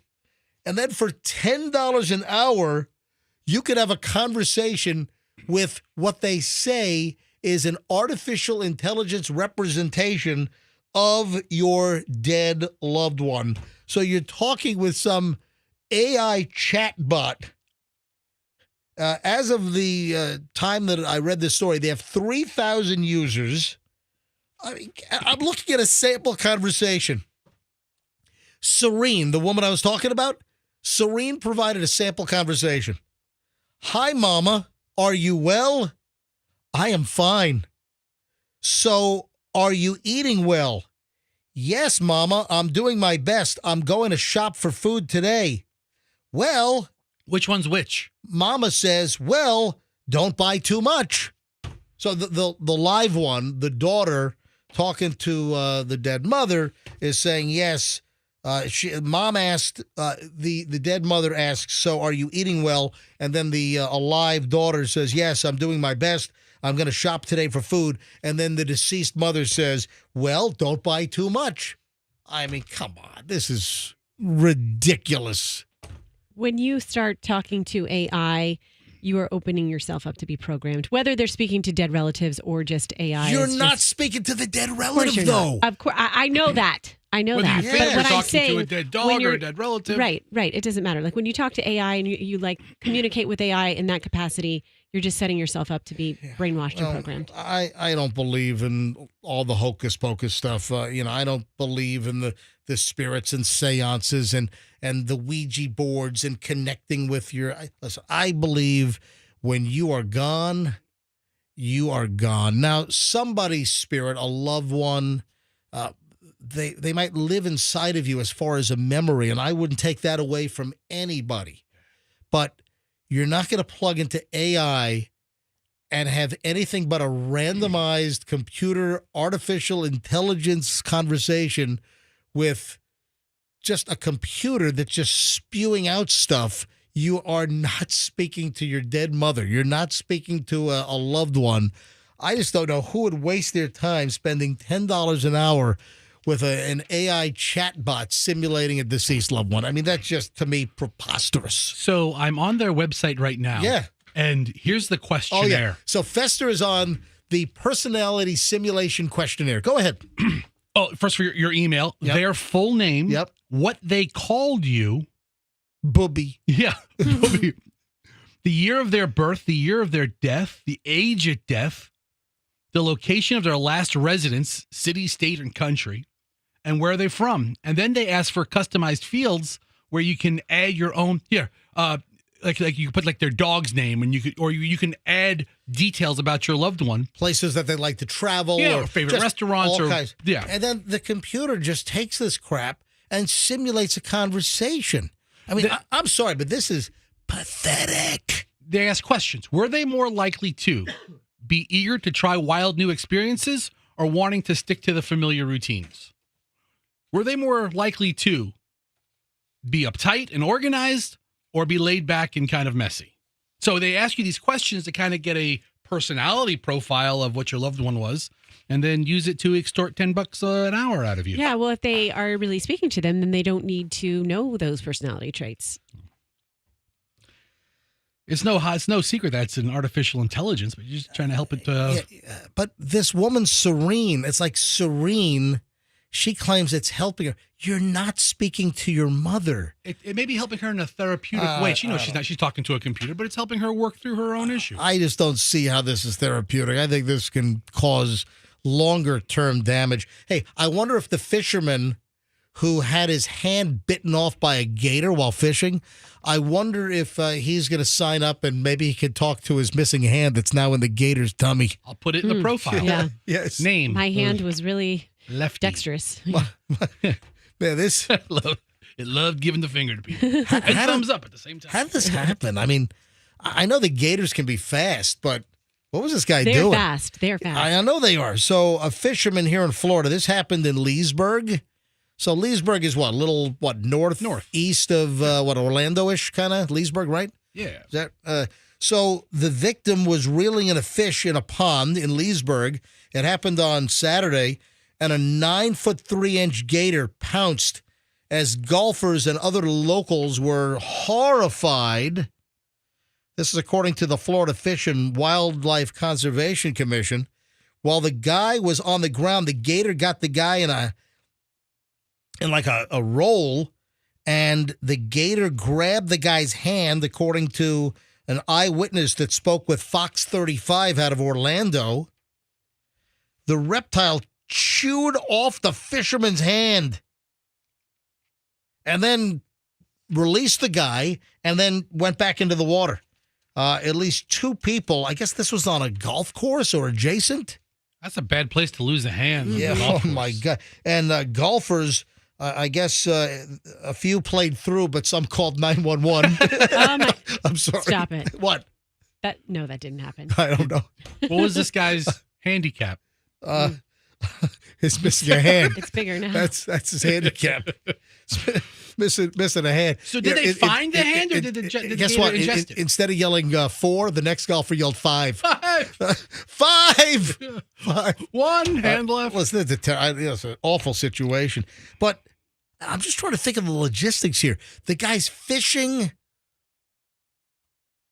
on a golf course in a pond, and listen, you got to be careful. They're out there. So Leesburg's in Lake County. I don't know if you've ever been to Lake County. It's essentially a bunch of lakes, a marsh, and a few towns. Yeah, it's kind of a little northeast of Bushnell. Okay, so Leesburg actually is northwest of Orlando. Yeah, northwest of Orlando, between like Orlando and the villages. Right.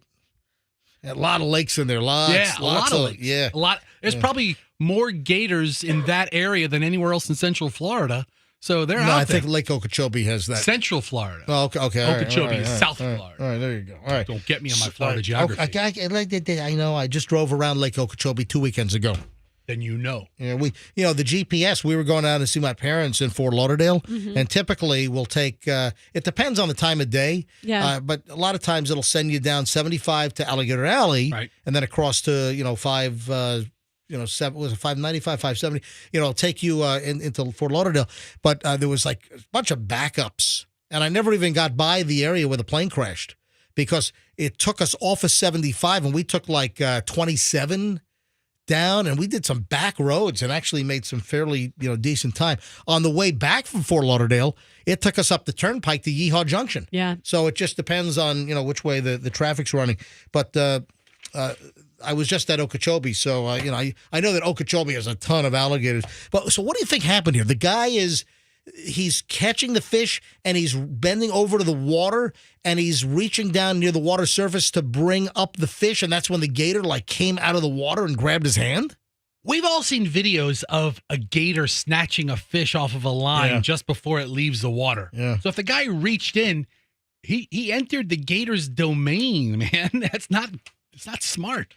So some of the 911 calls that were recorded, you have a guy yelling into the phone, "There's a gator attacking a man in my backyard!" A caller yelling into the phone, according to Fox 35 that got a hold of the 911 tapes.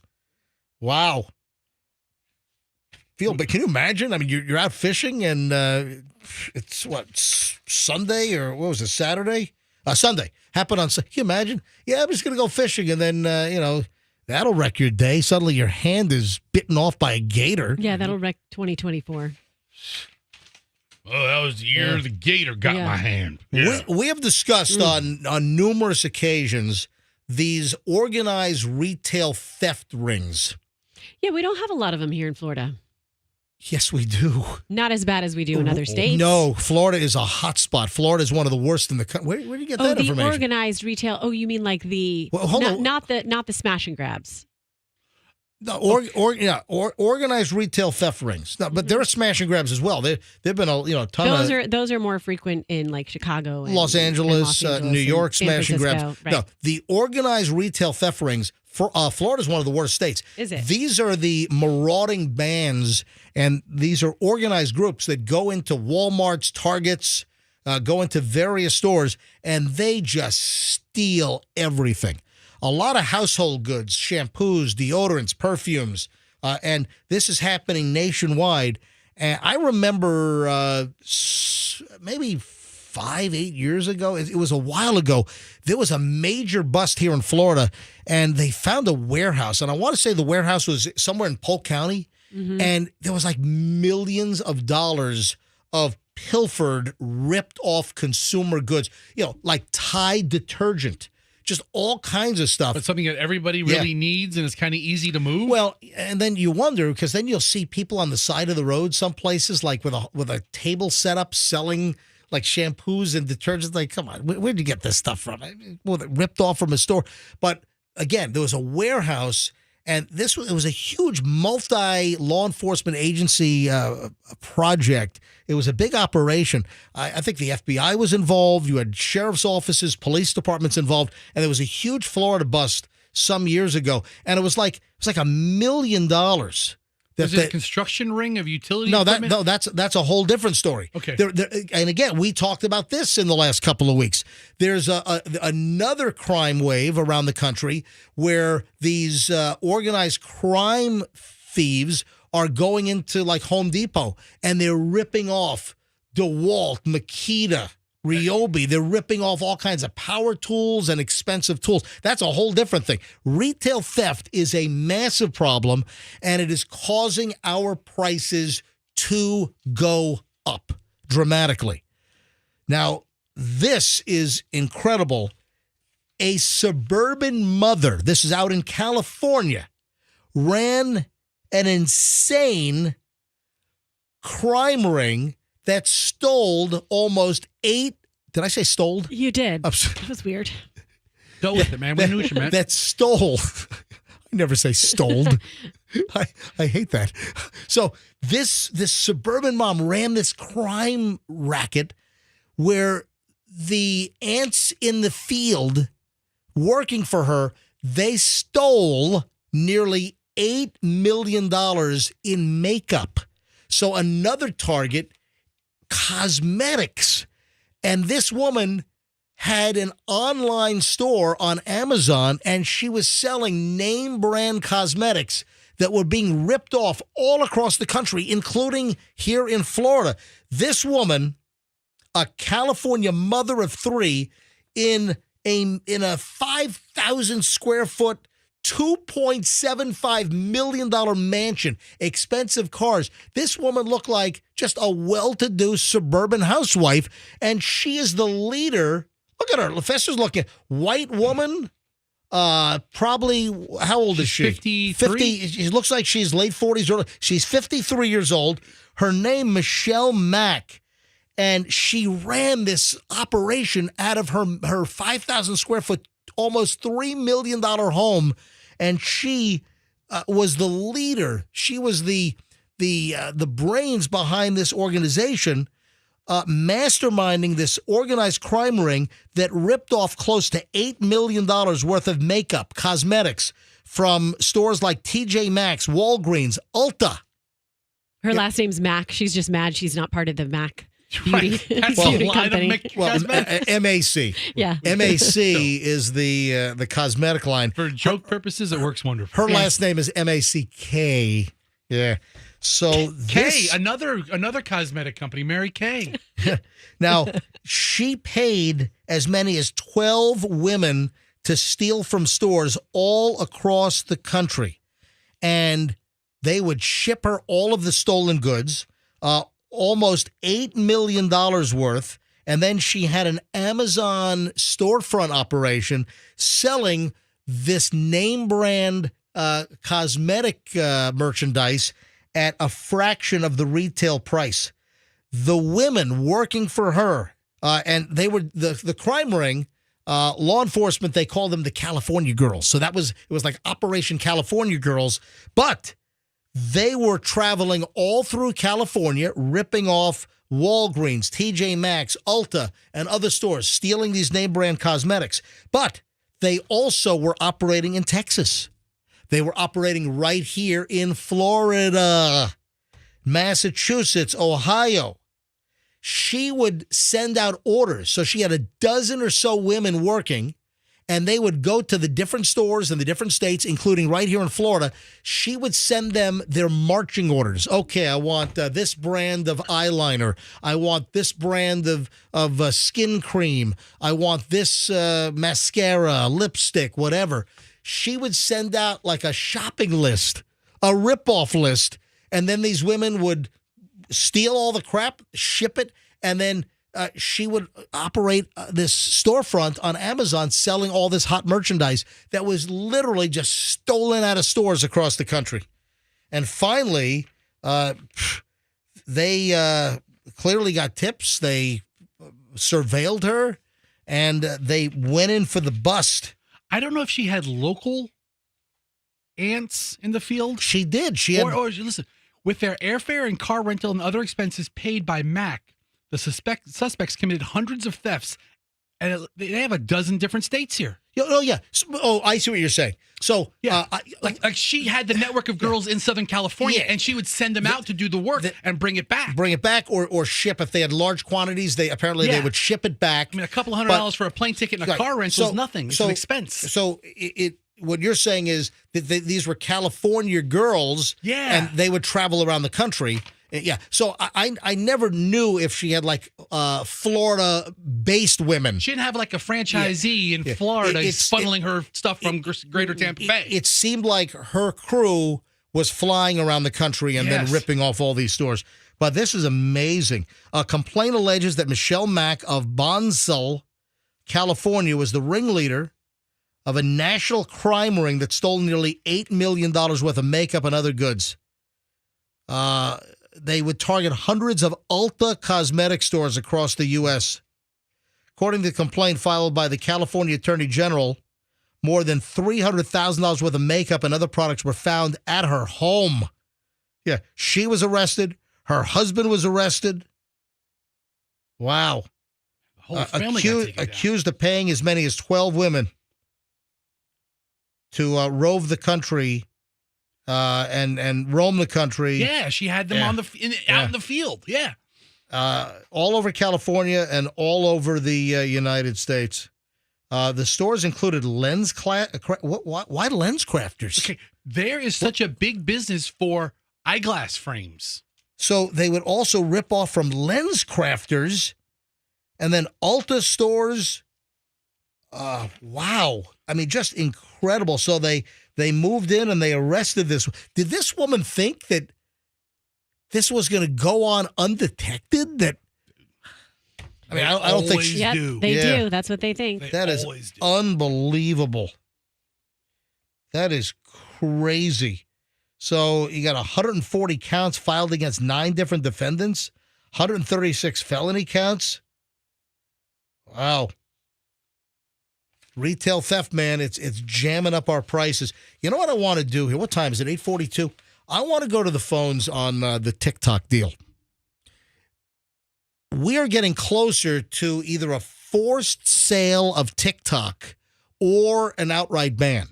So here's what's going on. The House of Representatives is going to vote today, and it is expected to easily pass the House of Representatives. Folks, the Democrats and the Republicans in Washington, in the House, the Senate, they agree on nothing. No. But they agreed on this. So it left committee. It was like a 50-0 vote for these measures, these punitive measures to be brought against TikTok. Why? Because TikTok it's a data collecting spy operation. Essentially, and I know that a lot of you don't want to hear this, but TikTok is owned by a Chinese company called ByteDance with extensive ties to the Chinese Communist government. If you operate a business in China, the Chinese Communist government has access to all your data, everything. The problem is that TikTok is a massive data collector. When you have the app on your phone, they're collecting, and they have tentacles into all of your data on your phone. You've essentially granted them this position and the permission, rather, to be able to grab that data. And it's almost like a Trojan horse that also with Temu, the Chinese shopping app, TEMU, or Shein, that other. You're giving them access. Temu, people call it Temu, but it's Temu. You wouldn't believe what they have access to: your photos, your address book, email, whatever's on your phone. These apps from some of these Chinese companies, they can get into whatever they want. And it has been declared by Democrats and Republicans alike that TikTok is a national security issue. For data theft, tracking, location information, propagandizing by being able to use the algorithms to focus certain videos and certain content, take people down rabbit holes, playing psychological games with people and all the doom scrolling and what they're watching. It's dangerous. And it is a spy operation.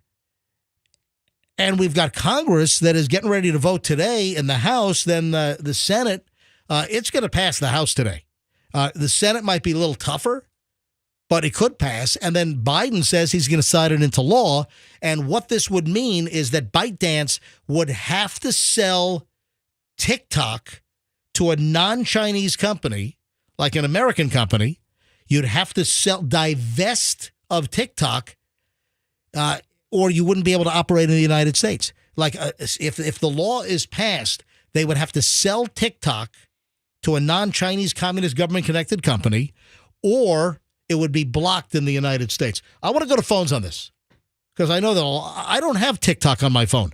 I don't have a TikTok account. I never have, never will, because I've recognized this from the beginning.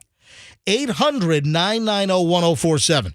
We got about 5 minutes here, so I want to grab some quick calls. 800-990-1047. Now, this kind of got resurgence out of nowhere. This is crazy.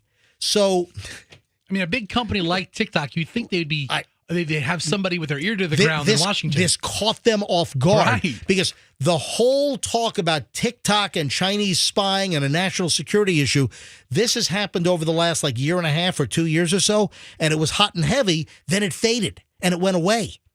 And suddenly this thing was percolating behind the scenes in Congress, and TikTok was just caught off guard. Listen to this. 2 weeks ago, executives from the TikTok U.S. operations went to the company's international headquarters in Singapore, and they had good news. This is according to the Wall Street Journal. They said, hey, guess what? It looks like we're in the clear. They told the bosses, after years of battling over the fate in the United States, that TikTok was in no imminent danger of being banned, according to people familiar with the meetings. Ooh. And then, boom, in the last week, we find out about this was circulating in committee in the House of Representatives. It emerged from committee with a unanimous vote to force TikTok to sell or be banned in the United States.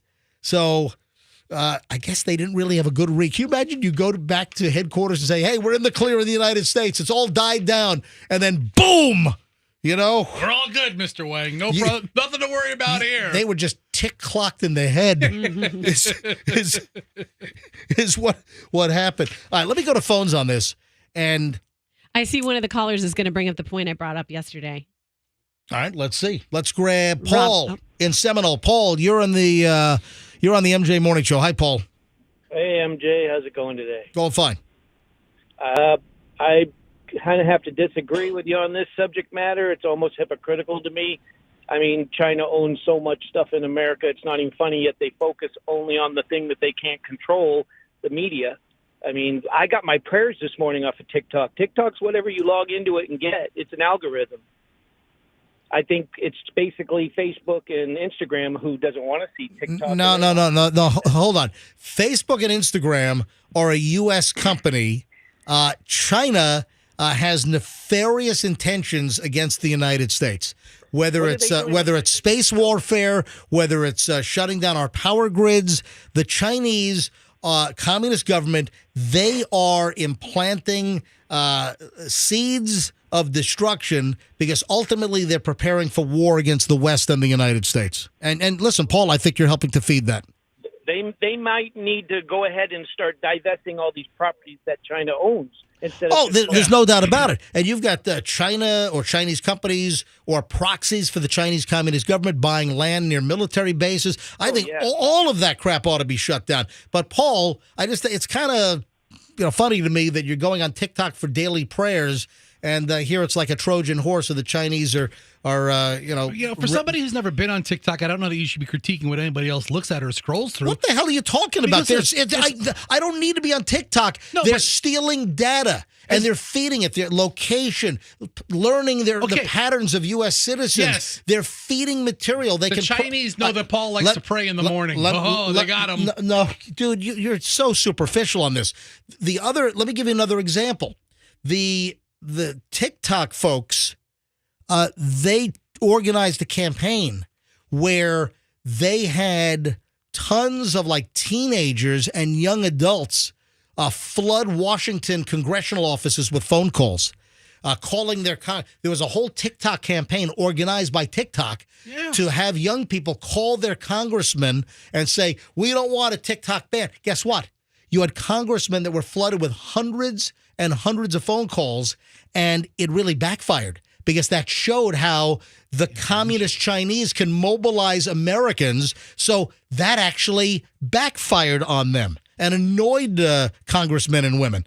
Robert in Holiday. Robert, you're on the MJ Morning Show. Hi. Robert, are you there? Hello. Yeah, Robert in Holiday. Go ahead. Line 2. Who is this? Can you hear me? Well, Robert's going to talk about what I was talking about yesterday, and that's who might actually buy TikTok. Hold on. Robert, can you hear us? I heard you say hello. Go ahead. Yeah, how you doing? Sorry. Yeah, who is this? Robert? This is Robert from Holiday. All right, Robert, go ahead. So I was flicking through the news channels yesterday, and I saw an interview. I forget which channel it was on, that Kevin O'Leary, the guy from Shark Tank, was actually interested in buying TikTok.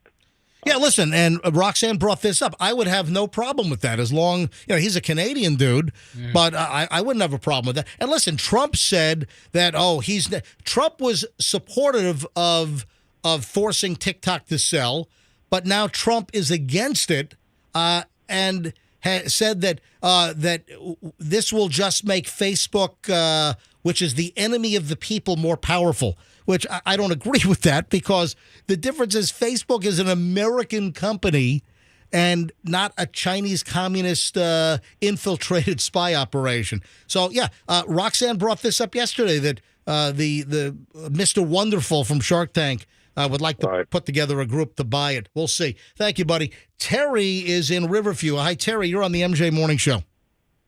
Hi. Well, there's two pieces to this I'd like to address. But first of all, the whole data collection, since June of 2022, when this first surfaced, Oracle was actually given the contract to manage the data for TikTok. So this is all managed by Oracle. So that's the piece of the data collection. Now, the second part... Well, hold on a bit. But TikTok's parent company, they have access to all the data, and by TikTok, ByteDance being a Chinese company, having access to all data collection, even if Oracle is managing it, the Chinese Communist government then has access to all that data through ByteDance. Well, and there's where you want to go to the second piece of it is this really about who has access to what data, or is this really about a money grab? And once again, if we monetize it and it's something that our government and our agencies have interest in, then we're going to have all the information for money and taxes here. I just want to address one more thing on this with the Communist Party.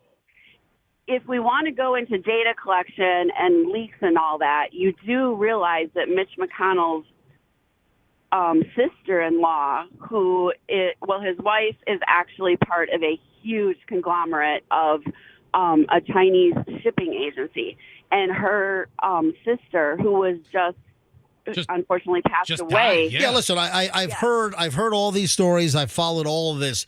The bottom line is we've got 170 million Americans that are allowing the Chinese government essentially to gather all kinds of information, and I think ultimately that's dangerous. Terry, thanks for the call. I got to go quickly here. Steve, Lakeland, quick, go ahead. Hey, MJ. This is a national security threat to the United States, so nobody should be using TikTok, obviously. Yep, I agree. People that say they need to use TikTok, they could put. I've seen farming commercials on TV. They could put them on YouTube. They could put them on any other platforms. There's no reason to use TikTok. So they want to buy land, and there's some states now that are executing things that they can't buy the land, and they have to sell it. There's no reason they should be buying land in the United States to use. Yeah, I know Florida's cracking down on that. Steve, thank you. I agree. TikTok's a national security threat, and Democrats and Republicans in Congress agree with what they've seen. Jay-Z in Tampa. Quickly, Jay-Z, go. Hey, yes. I just wanted to point out that the TikTok logo, if you look at it, it looks like a fishing hook. Like it's the Chinese actually fishing for information, for data. You mean the logo? The logo, yeah. That's a cool observation. Thank you, man. All right, last call on this. Running a little late. Spencer and Pasco. Quickly, Spencer, go. I'm running late. Yeah, I just wanted to point out that the TikTok is really bad for all the reasons that you pointed out, and it's good Congress is doing something because it is a Chinese company that is supposed to be our enemy. However, Facebook does the same thing. And we recently had a problem with the FBI going after American people. Yeah, but Facebook, an American company, Meta, Instagram, Facebook, YouTube, listen, they don't want to essentially defeat us and destroy us. They're not building nuclear missiles and coming up with electronic warfare and space warfare to go after us like the Chinese Communist government. So it's a major, major difference. You can't compare Mark Zuckerberg, who's a creepy little bastard, but still, you can't compare him to the Chinese Communist government. Thank you. All right. Listen, it's a huge debate. And we're going to see some serious activity today. The TikTok either forced sale or ban in the United States is going to pass the House of Representatives later today. It'll move on to the Senate. And then if it does pass the Senate, Biden said he's going to sign it. So some interesting TikTok times ahead. 8:56 at the MJ Morning Show here on Q105. Got an hour to go, so stand by. A lot of ground to cover. If you are making a move,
Ran out of time. I had to take the break. I was running late, but there's, one additional thing that I wanted to reinforce early in the conversation last segment regarding the major TikTok vote later today in the House of Representatives.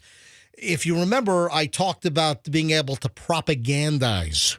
That was one of the things that I said. It's not just data collection and spying, learning habits, locations, tracking. It's not only that. It's also the ability to use the TikTok platform to propagandize.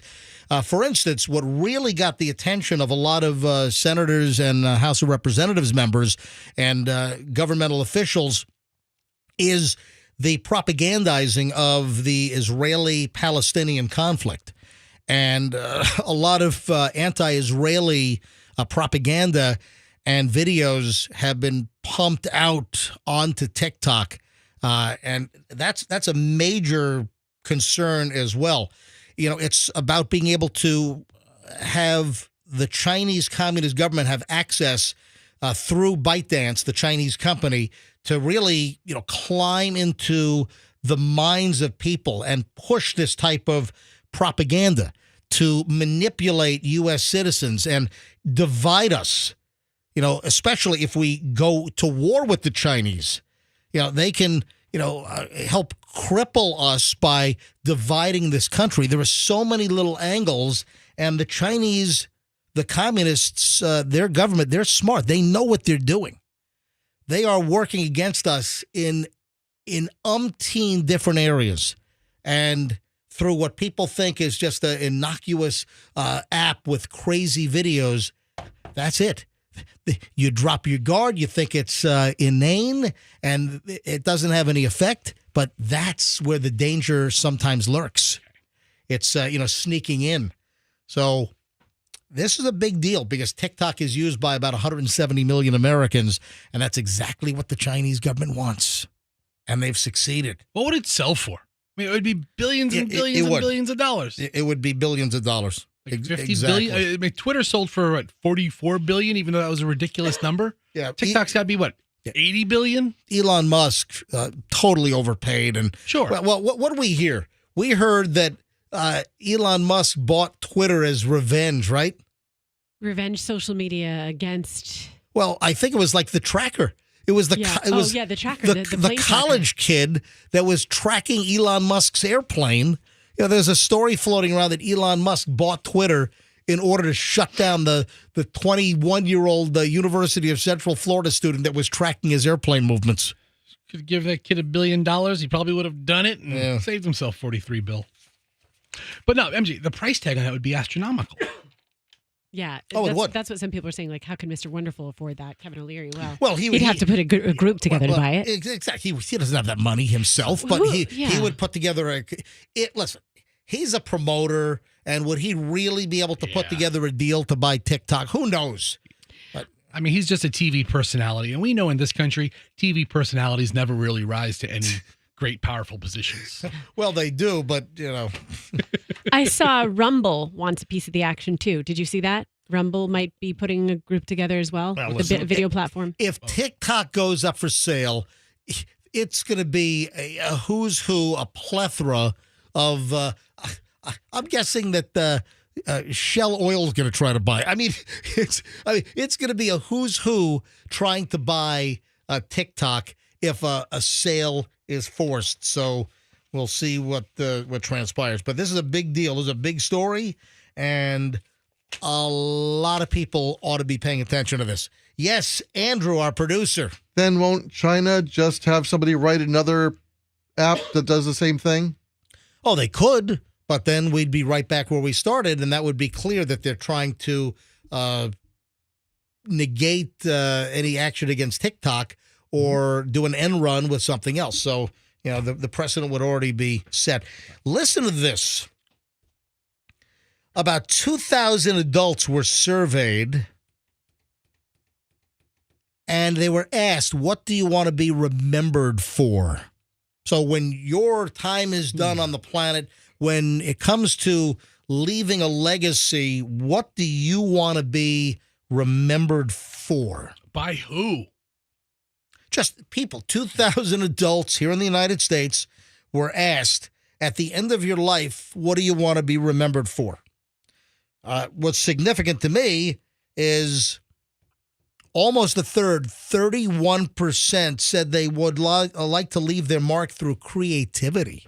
Oh, that's a good one. Which is, hey, that's what we do every single day. And it's lasting, too, in many cases. I sometimes have had like the existential thought, and I've, had conversations in my head, or I've pondered, what I do for a living. I'm an entertainer. A lot of what we do is daily. It's fleeting. Am I leaving a lasting legacy, or does, what I do just kind of disappear into the air? Now, granted, all our podcasts are saved. And you know what? I've come to the realization that even though, I'm not building a building or a structure or a landmark that's going to exist for years after I'm gone, we do help shape and entertain, and we fill up space, and I think, help people, get by on a daily basis. So I think what we do has meaning, but I'm just being honest. I've questioned, what I do versus like a doctor that saves lives, or, somebody that invents something amazing that changes the course of human history, or, helps people or makes lives better. So I've had the thoughts, and, what I do for a living, is it meaningful? I've had these conversations with myself.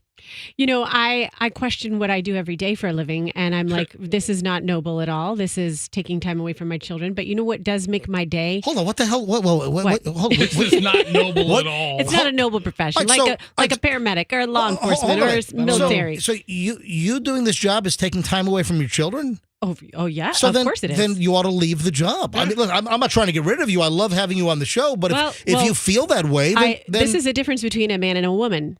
Every woman who works asks themselves that question every day or consistently. Men, you guys don't worry about it. You're not worried about it. You're providing for your family.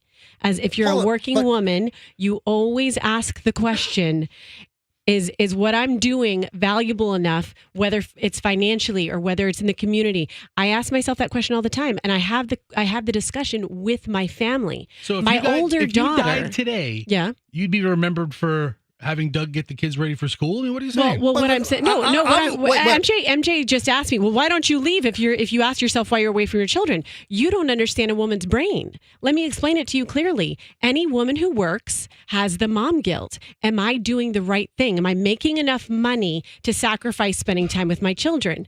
So I have to look at it in totality. I have to have honest conversations with my family. Right. And my older daughter loves it. She's like, Mom, I don't ever want you to quit. I love hearing your voice on the radio. I do think it's inspirational for my kids to, in a small way, to come in here. Like, look at them with you last night. There's camaraderie. They like what I do. They know it's entertainment. They have, they know I stand up for myself talking to you guys. So they're very bold. I don't know if that's exactly what we're talking about, though, as far as Hold on. how you're going to be remembered when you're dead. Listen, It's not. But he asked me the question. hang You on. should leave if you don't think that you should be. That's what you said. Listen, I wouldn't want you to leave. I think you're a great contributor to the show. You've become part of the MJ Morning Show. But what troubles me is you made it sound like this is tedious, ponderous. No. I said it's not noble. And that's very different. It's not Exactly tedious and different. ponderous at all. But you didn't let me finish my thought.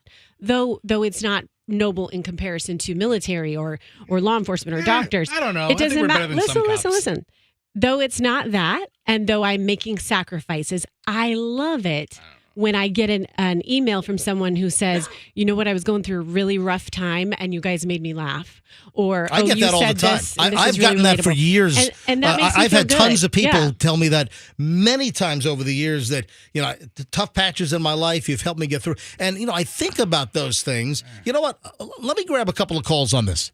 What I just said, that, sometimes I ponder whether, and listen, Roxanne used the word noble. Do you think what we do here on the MJ Morning Show, do you think what we do is important, or is this just disposable garbage drivel that is just going to blow away in the sandstorm of life? The dustbin of life. All right, 800. Let's go. Seriously, I don't mind discussing this. But what's prompting this, and fire up the phones. Let's go. 800-990-1047.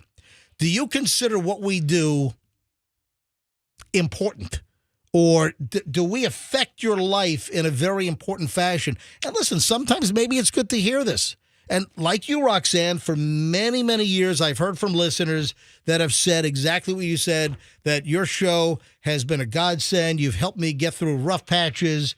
I got a great direct message on Instagram yesterday. And this listener, a Hispanic listener, was telling me how his father started listening to us when he was a kid. He's now an adult. And his father used to listen to us to learn English language pronunciation and work on making his accent less pronounced. I literally just got... hold on. I'll share this with you. Hang on a minute. I mean, when his father says the word moron, you swear he's an original English speaker. All right, listen to this. I got this. Let me hang on a minute. Let me. I got this. Is to me, it's fascinating. This is from. Actually, it's not. It's not a man. This is a woman. It's Yanira. Yanira sent me a message on direct message on DMs on Instagram. By the way, my papi would listen to you when you were on 93 as he drove over the bridge pronouncing what you said on the radio to work on reducing his accent. So we've been listening for a long time. My sis and I now have our own boys listening to you every morning. God bless. So look at the phones. Every line has fired up here. I'm going to go to calls in a second. But what has precipitated this conversation is 2,000 Americans surveyed. What do you want to be remembered for? And 31% said creativity. So what were some of the other answers? I'm going to get into that. That kind of gives me a little bit of purpose when I've questioned whether what I do for a living is just, disposable. It's somewhat narcissistic, what we do, if you're in the entertainment business. 20% says intelligence. So creativity is more important, that people want to leave their mark with creativity over intelligence, over wealth. So intelligence was 20%, 14% was wealth, or humanitarian efforts, only 10%. So how about that? So look at every line is filled. Robert in Trinity. Robert, you're on the MJ Morning Show. Hi. Hey, guys. I just wanted to let you know, I teach at a local university, and every morning I get up, get dressed, walk out the door. I got 50 things to do, and then all of a sudden it hits me, wait a minute, I get to listen to you guys on the way. And it just lifts me. So your show adds value, and the whole rest of my day, I have a better positive attitude. What do you teach at college? Business, management, and entrepreneurship. Wow. Robert, thanks for the kind words. I appreciate it. You think any of these calls are going to say that we're like just disposable scum? I mean, if they don't, I will. I mean, we are. All right. Ed is in Spring Hill. Hello, Ed. Hey, MJ, how are you, buddy? We're doing well. Go ahead. Good. I just wanted to say, honestly, I really do love you guys, but sometimes I feel like some of your narratives are just not in the direction that I want mine and my family to go in. And listen, but that's opinion. You're not going to agree with me on everything. Hopefully the show provides more positives than negatives, and hopefully the show provides the fact that you agree with us more than you disagree, and hopefully you're entertained and you like what you hear more than what you don't like. Absolutely. And I appreciate you guys for what you're doing and everything that's happening. Thanks so much. And listen, Ed, I fully agree with if I have an opinion on something, or if I'm going off on some kind of tangent, if you disagree, that's part of the conversation. And I fully respect that not everyone's going to see things eye to eye with me. And that's why we live in this great country where we have the freedom of speech, right? There we go. Ed, thank you. Jordan in Brooksville. Jordan, you're on the MJ Morning Show. Hey, MJ. Good morning. This is Jordan. I wanted to say, regardless of really, I would say almost any job, everything provides value. I mean, from a janitor, where would we be without janitors? And you may look down on those positions, right? Some people may, but we need them. You guys fall in entertainment. You keep people happy. You give people a reason. Even if you change one person's day, that is significant, at least to one person it is.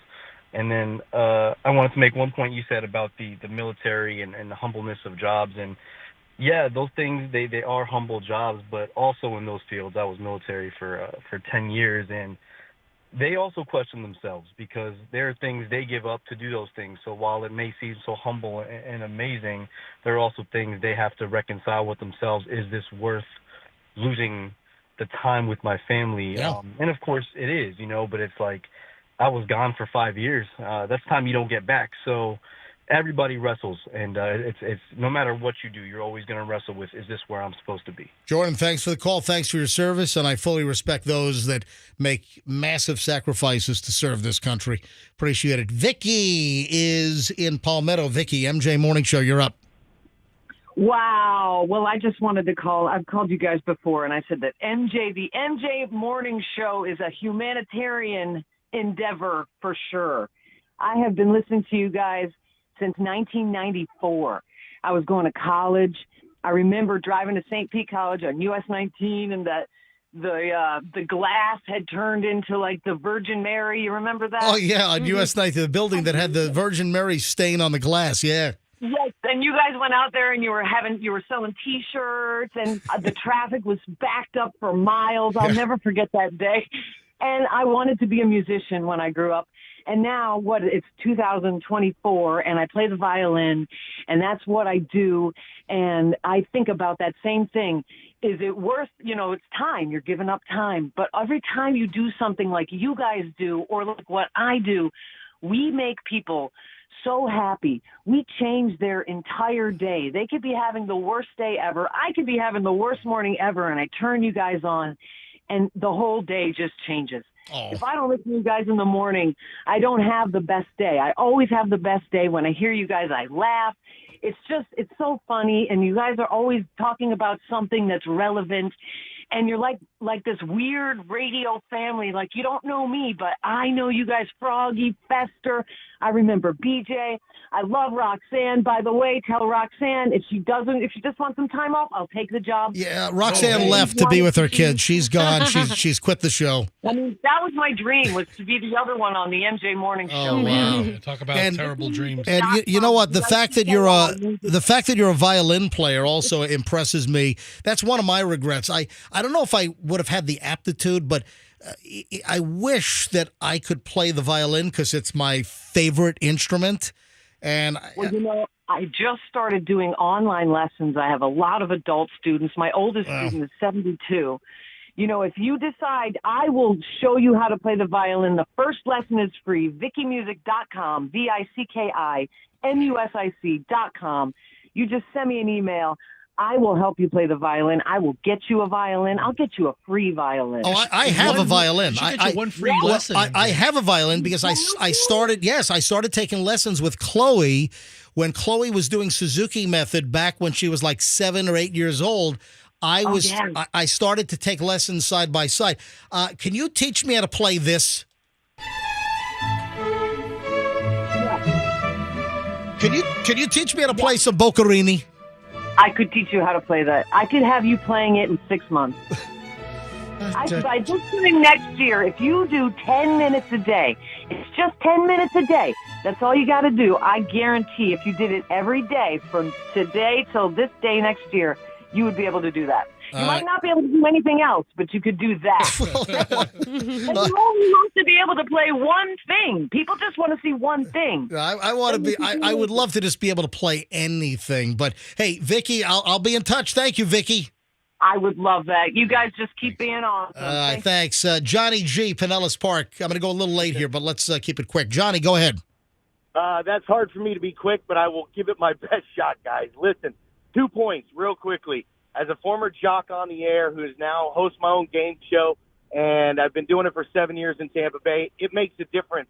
When you make people happy, it has a butterfly effect. It can completely change their day, change their lives. I met someone last night that I hadn't seen in 5 years, and she said, and she showed me the picture. You remember me from 5 years ago? Oh, my God, you changed my life, and that's why I play your game, blah, blah, blah. Well, so, Johnny, where were you a DJ? At Kilo FM in Colorado Springs, active rocker. I was a crazy night guy. Oh, and then Johnny, where are you on TV, or what kind of game show do you do? I do a music bingo game show, the original Bandingo. I started music bingo here in 2017, and we're in like 15, 16 locations. Like at restaurants and nightclubs and stuff? Oh, yeah. But it's more fun to do retirement communities, man. Johnny, thanks for the call. Appreciate it. Quickly, Leo, St. Pete. Leo, you're on the MJ Morning Show. Hey, guys, how are you this morning? Doing well. Go ahead. Good. Hey, real quick, you guys are expendable. But here's the thing. Yes, we are. We're the original Expendables. Truest caller. If any of us leave, nobody's going to notice after a week or so. Yeah. Well, listen, radio's like, they can fire. We could be called into the general manager's office. Hey, guys, listen, we're making a change. Right. Hey, listen, even though, now I haven't signed my contract yet, but we've agreed. I'm going to sign my new contract in the next couple of days. But even if I sign the contract, they can let me go a week after I sign the contract, Yeah. But here's one thing I have to say is you guys are expendable, but you put something there that's extremely valuable. Sure, you can get somebody else in, but that's how important you guys are, that you make something where it's like, look, they could change it to, a Mexican station. They could change it to sports.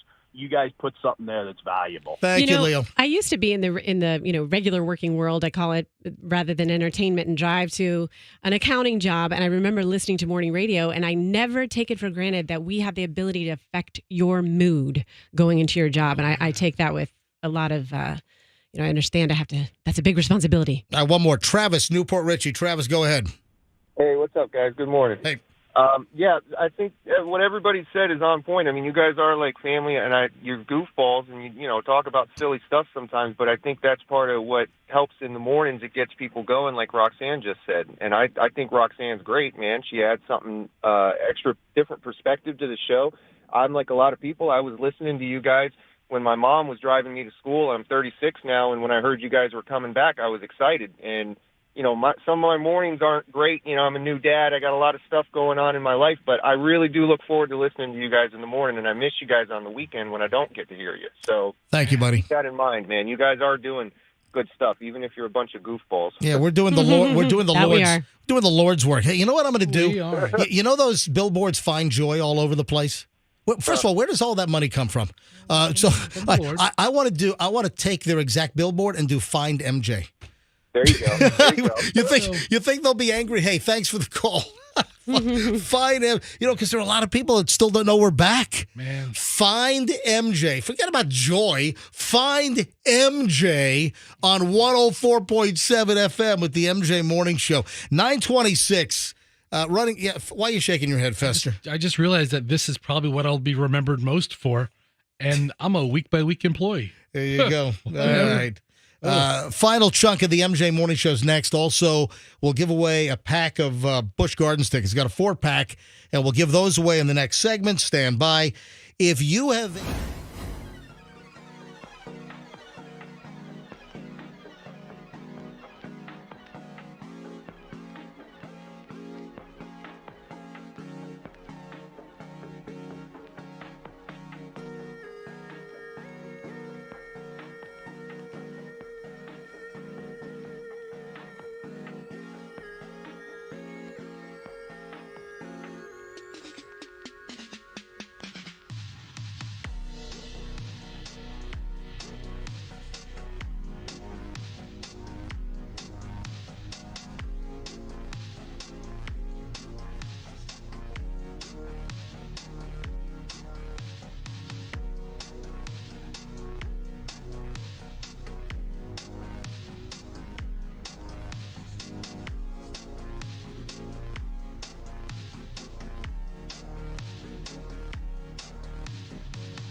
4th, the MJ Morning Show, minutes away from your chance to win the Busch Gardens tickets.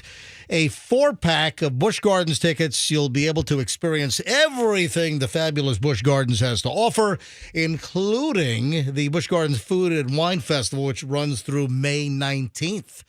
So listen and stand by to call in shortly here on the MJ Morning Show. All right. There is an Instagram video that I posted, and I mentioned this earlier in the show.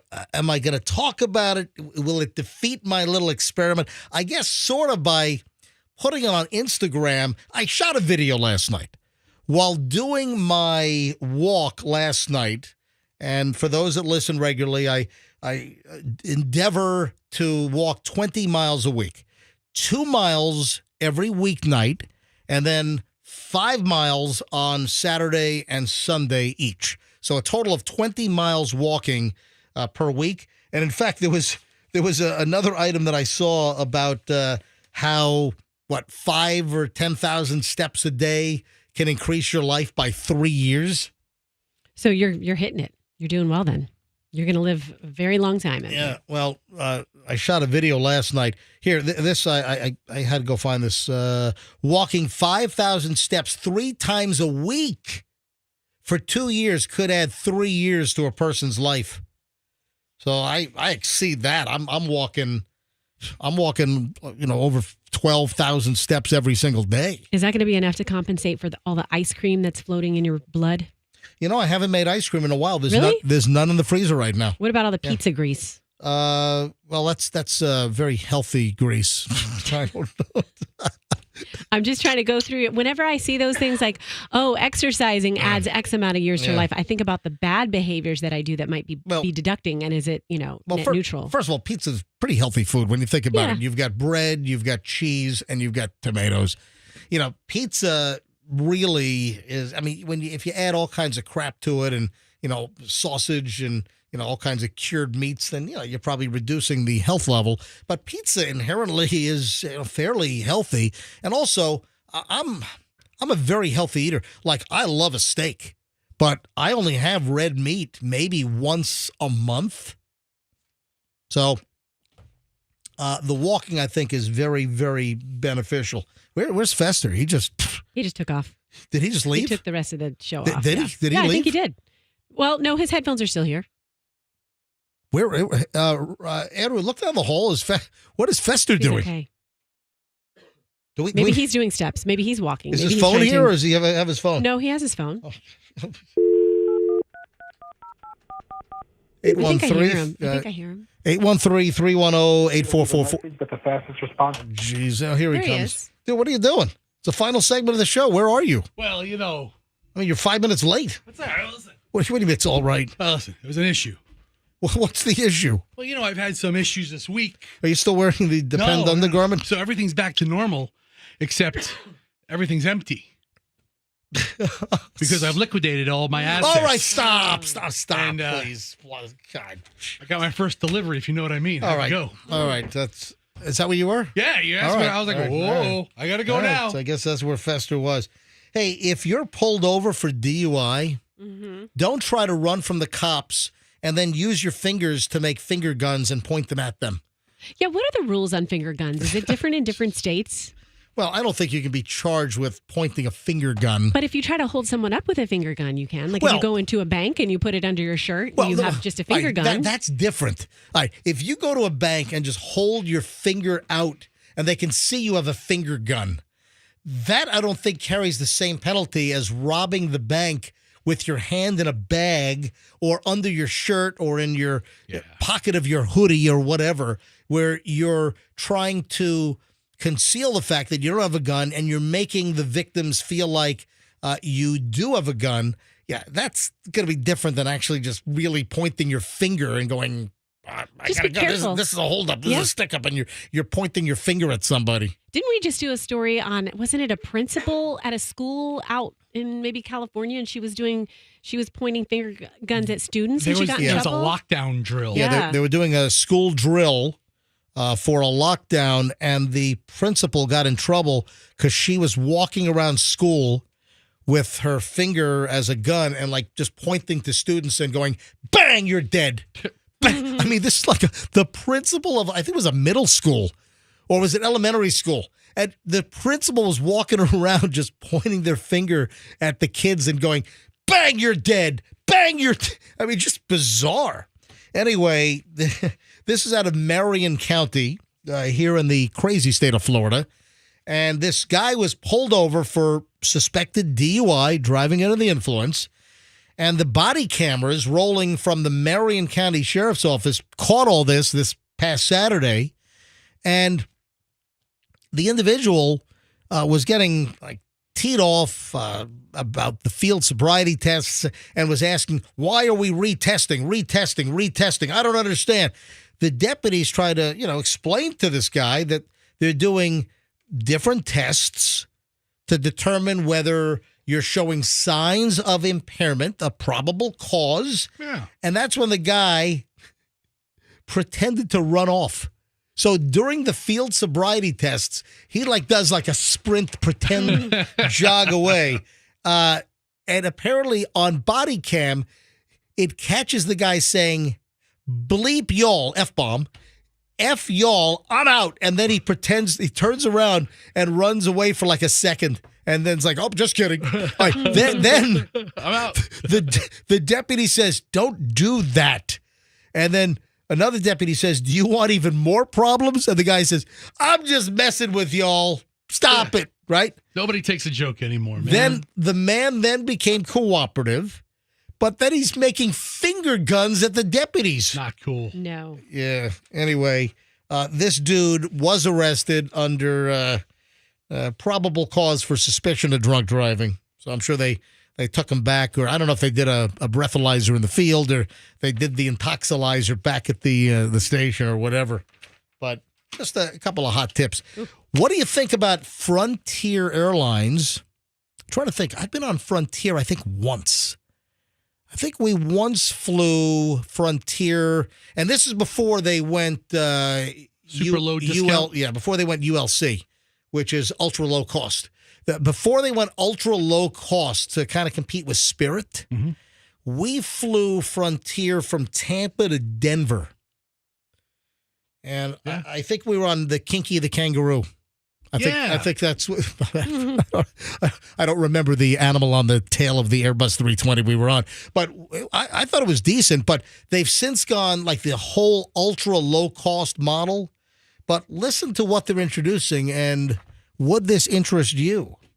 There's a new option on Frontier: guaranteed empty middle seat.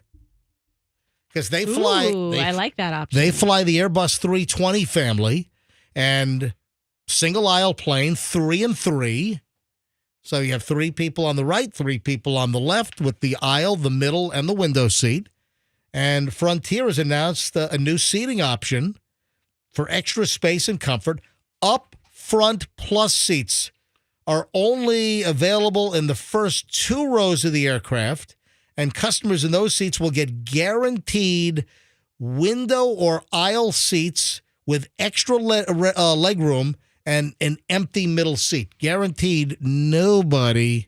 The worst is when like a guy the size of Fester walks on and he's got the middle seat, man. I tell people, I was like, look, I'm not as fat as I seem. And it just plop right down the middle. I hate to say this, but listen, people are people.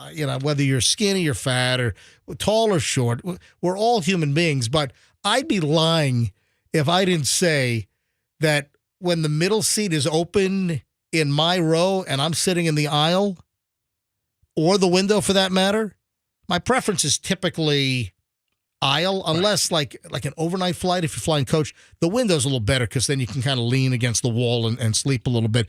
But I'd be lying if I didn't say, and I respect all people, whatever your physical condition is, but I'd be lying if I didn't say that if the plane is pretty full and people are still walking on, and the middle seat is open, and I'm looking, and there's a gigantic person, boom, ba, ba, boom, ba, coming down the aisle. I'd be lying if I didn't admit that I'm going, not here, please, not here, not here. You got to start coughing. Not here, not here. No, not my row, not my row. Because, inevitably you get someone that's humongous, and they're plopping themselves in the middle seat like a cork in a bottle of wine, and they're leaking over on both sides. And, I've had that before, where I have to scooch all the way to the side because they're halfway in my seat. I'm telling you, you have to start coughing or wheezing before they, you don't make eye contact with them, but it has to be like a guttural cough, and he'll walk right by. Could you give an example? Do you need to have like sputum coming out as well? Some would help. You're really trying to sell it. Yeah. All right, how about we sell some free tickets right now? Let's just give them away. Well, that's what I'm saying. How about I sell this fact that we're giving away free tickets? If you are caller number 28, caller 28, 800-990-1047. The 28th caller grabs a 4-pack of Busch Gardens tickets, and you'll be able to experience the Busch Gardens Food and Wine Festival, which runs through May 19th. So caller 28 right now, 800-990-1047, and you got a fabulous 4-pack for Busch Gardens. Good luck. Folks, if you need to get a hold of me, I'm MJ at MJMorningshow.com. My Instagram is Certified MJ Radio. And I did not talk about this on the show, but I did shoot an Instagram video. It's the top item on my Instagram right now at Certified MJ Radio. And I have a little experiment going on. What will happen? By the way, Froggy, in response to my Instagram video, Froggy responded last night and wrote, "You're a mental patient." All right, so take a look at the video that I'm referring to. It's up on my Instagram. It's Certified MJ Radio, and it's the first item right now. It's a quick little video. Folks, have a fantastic day, and we'll see you back here tomorrow on the MJ Morning Show on Q105, and let's be careful out there.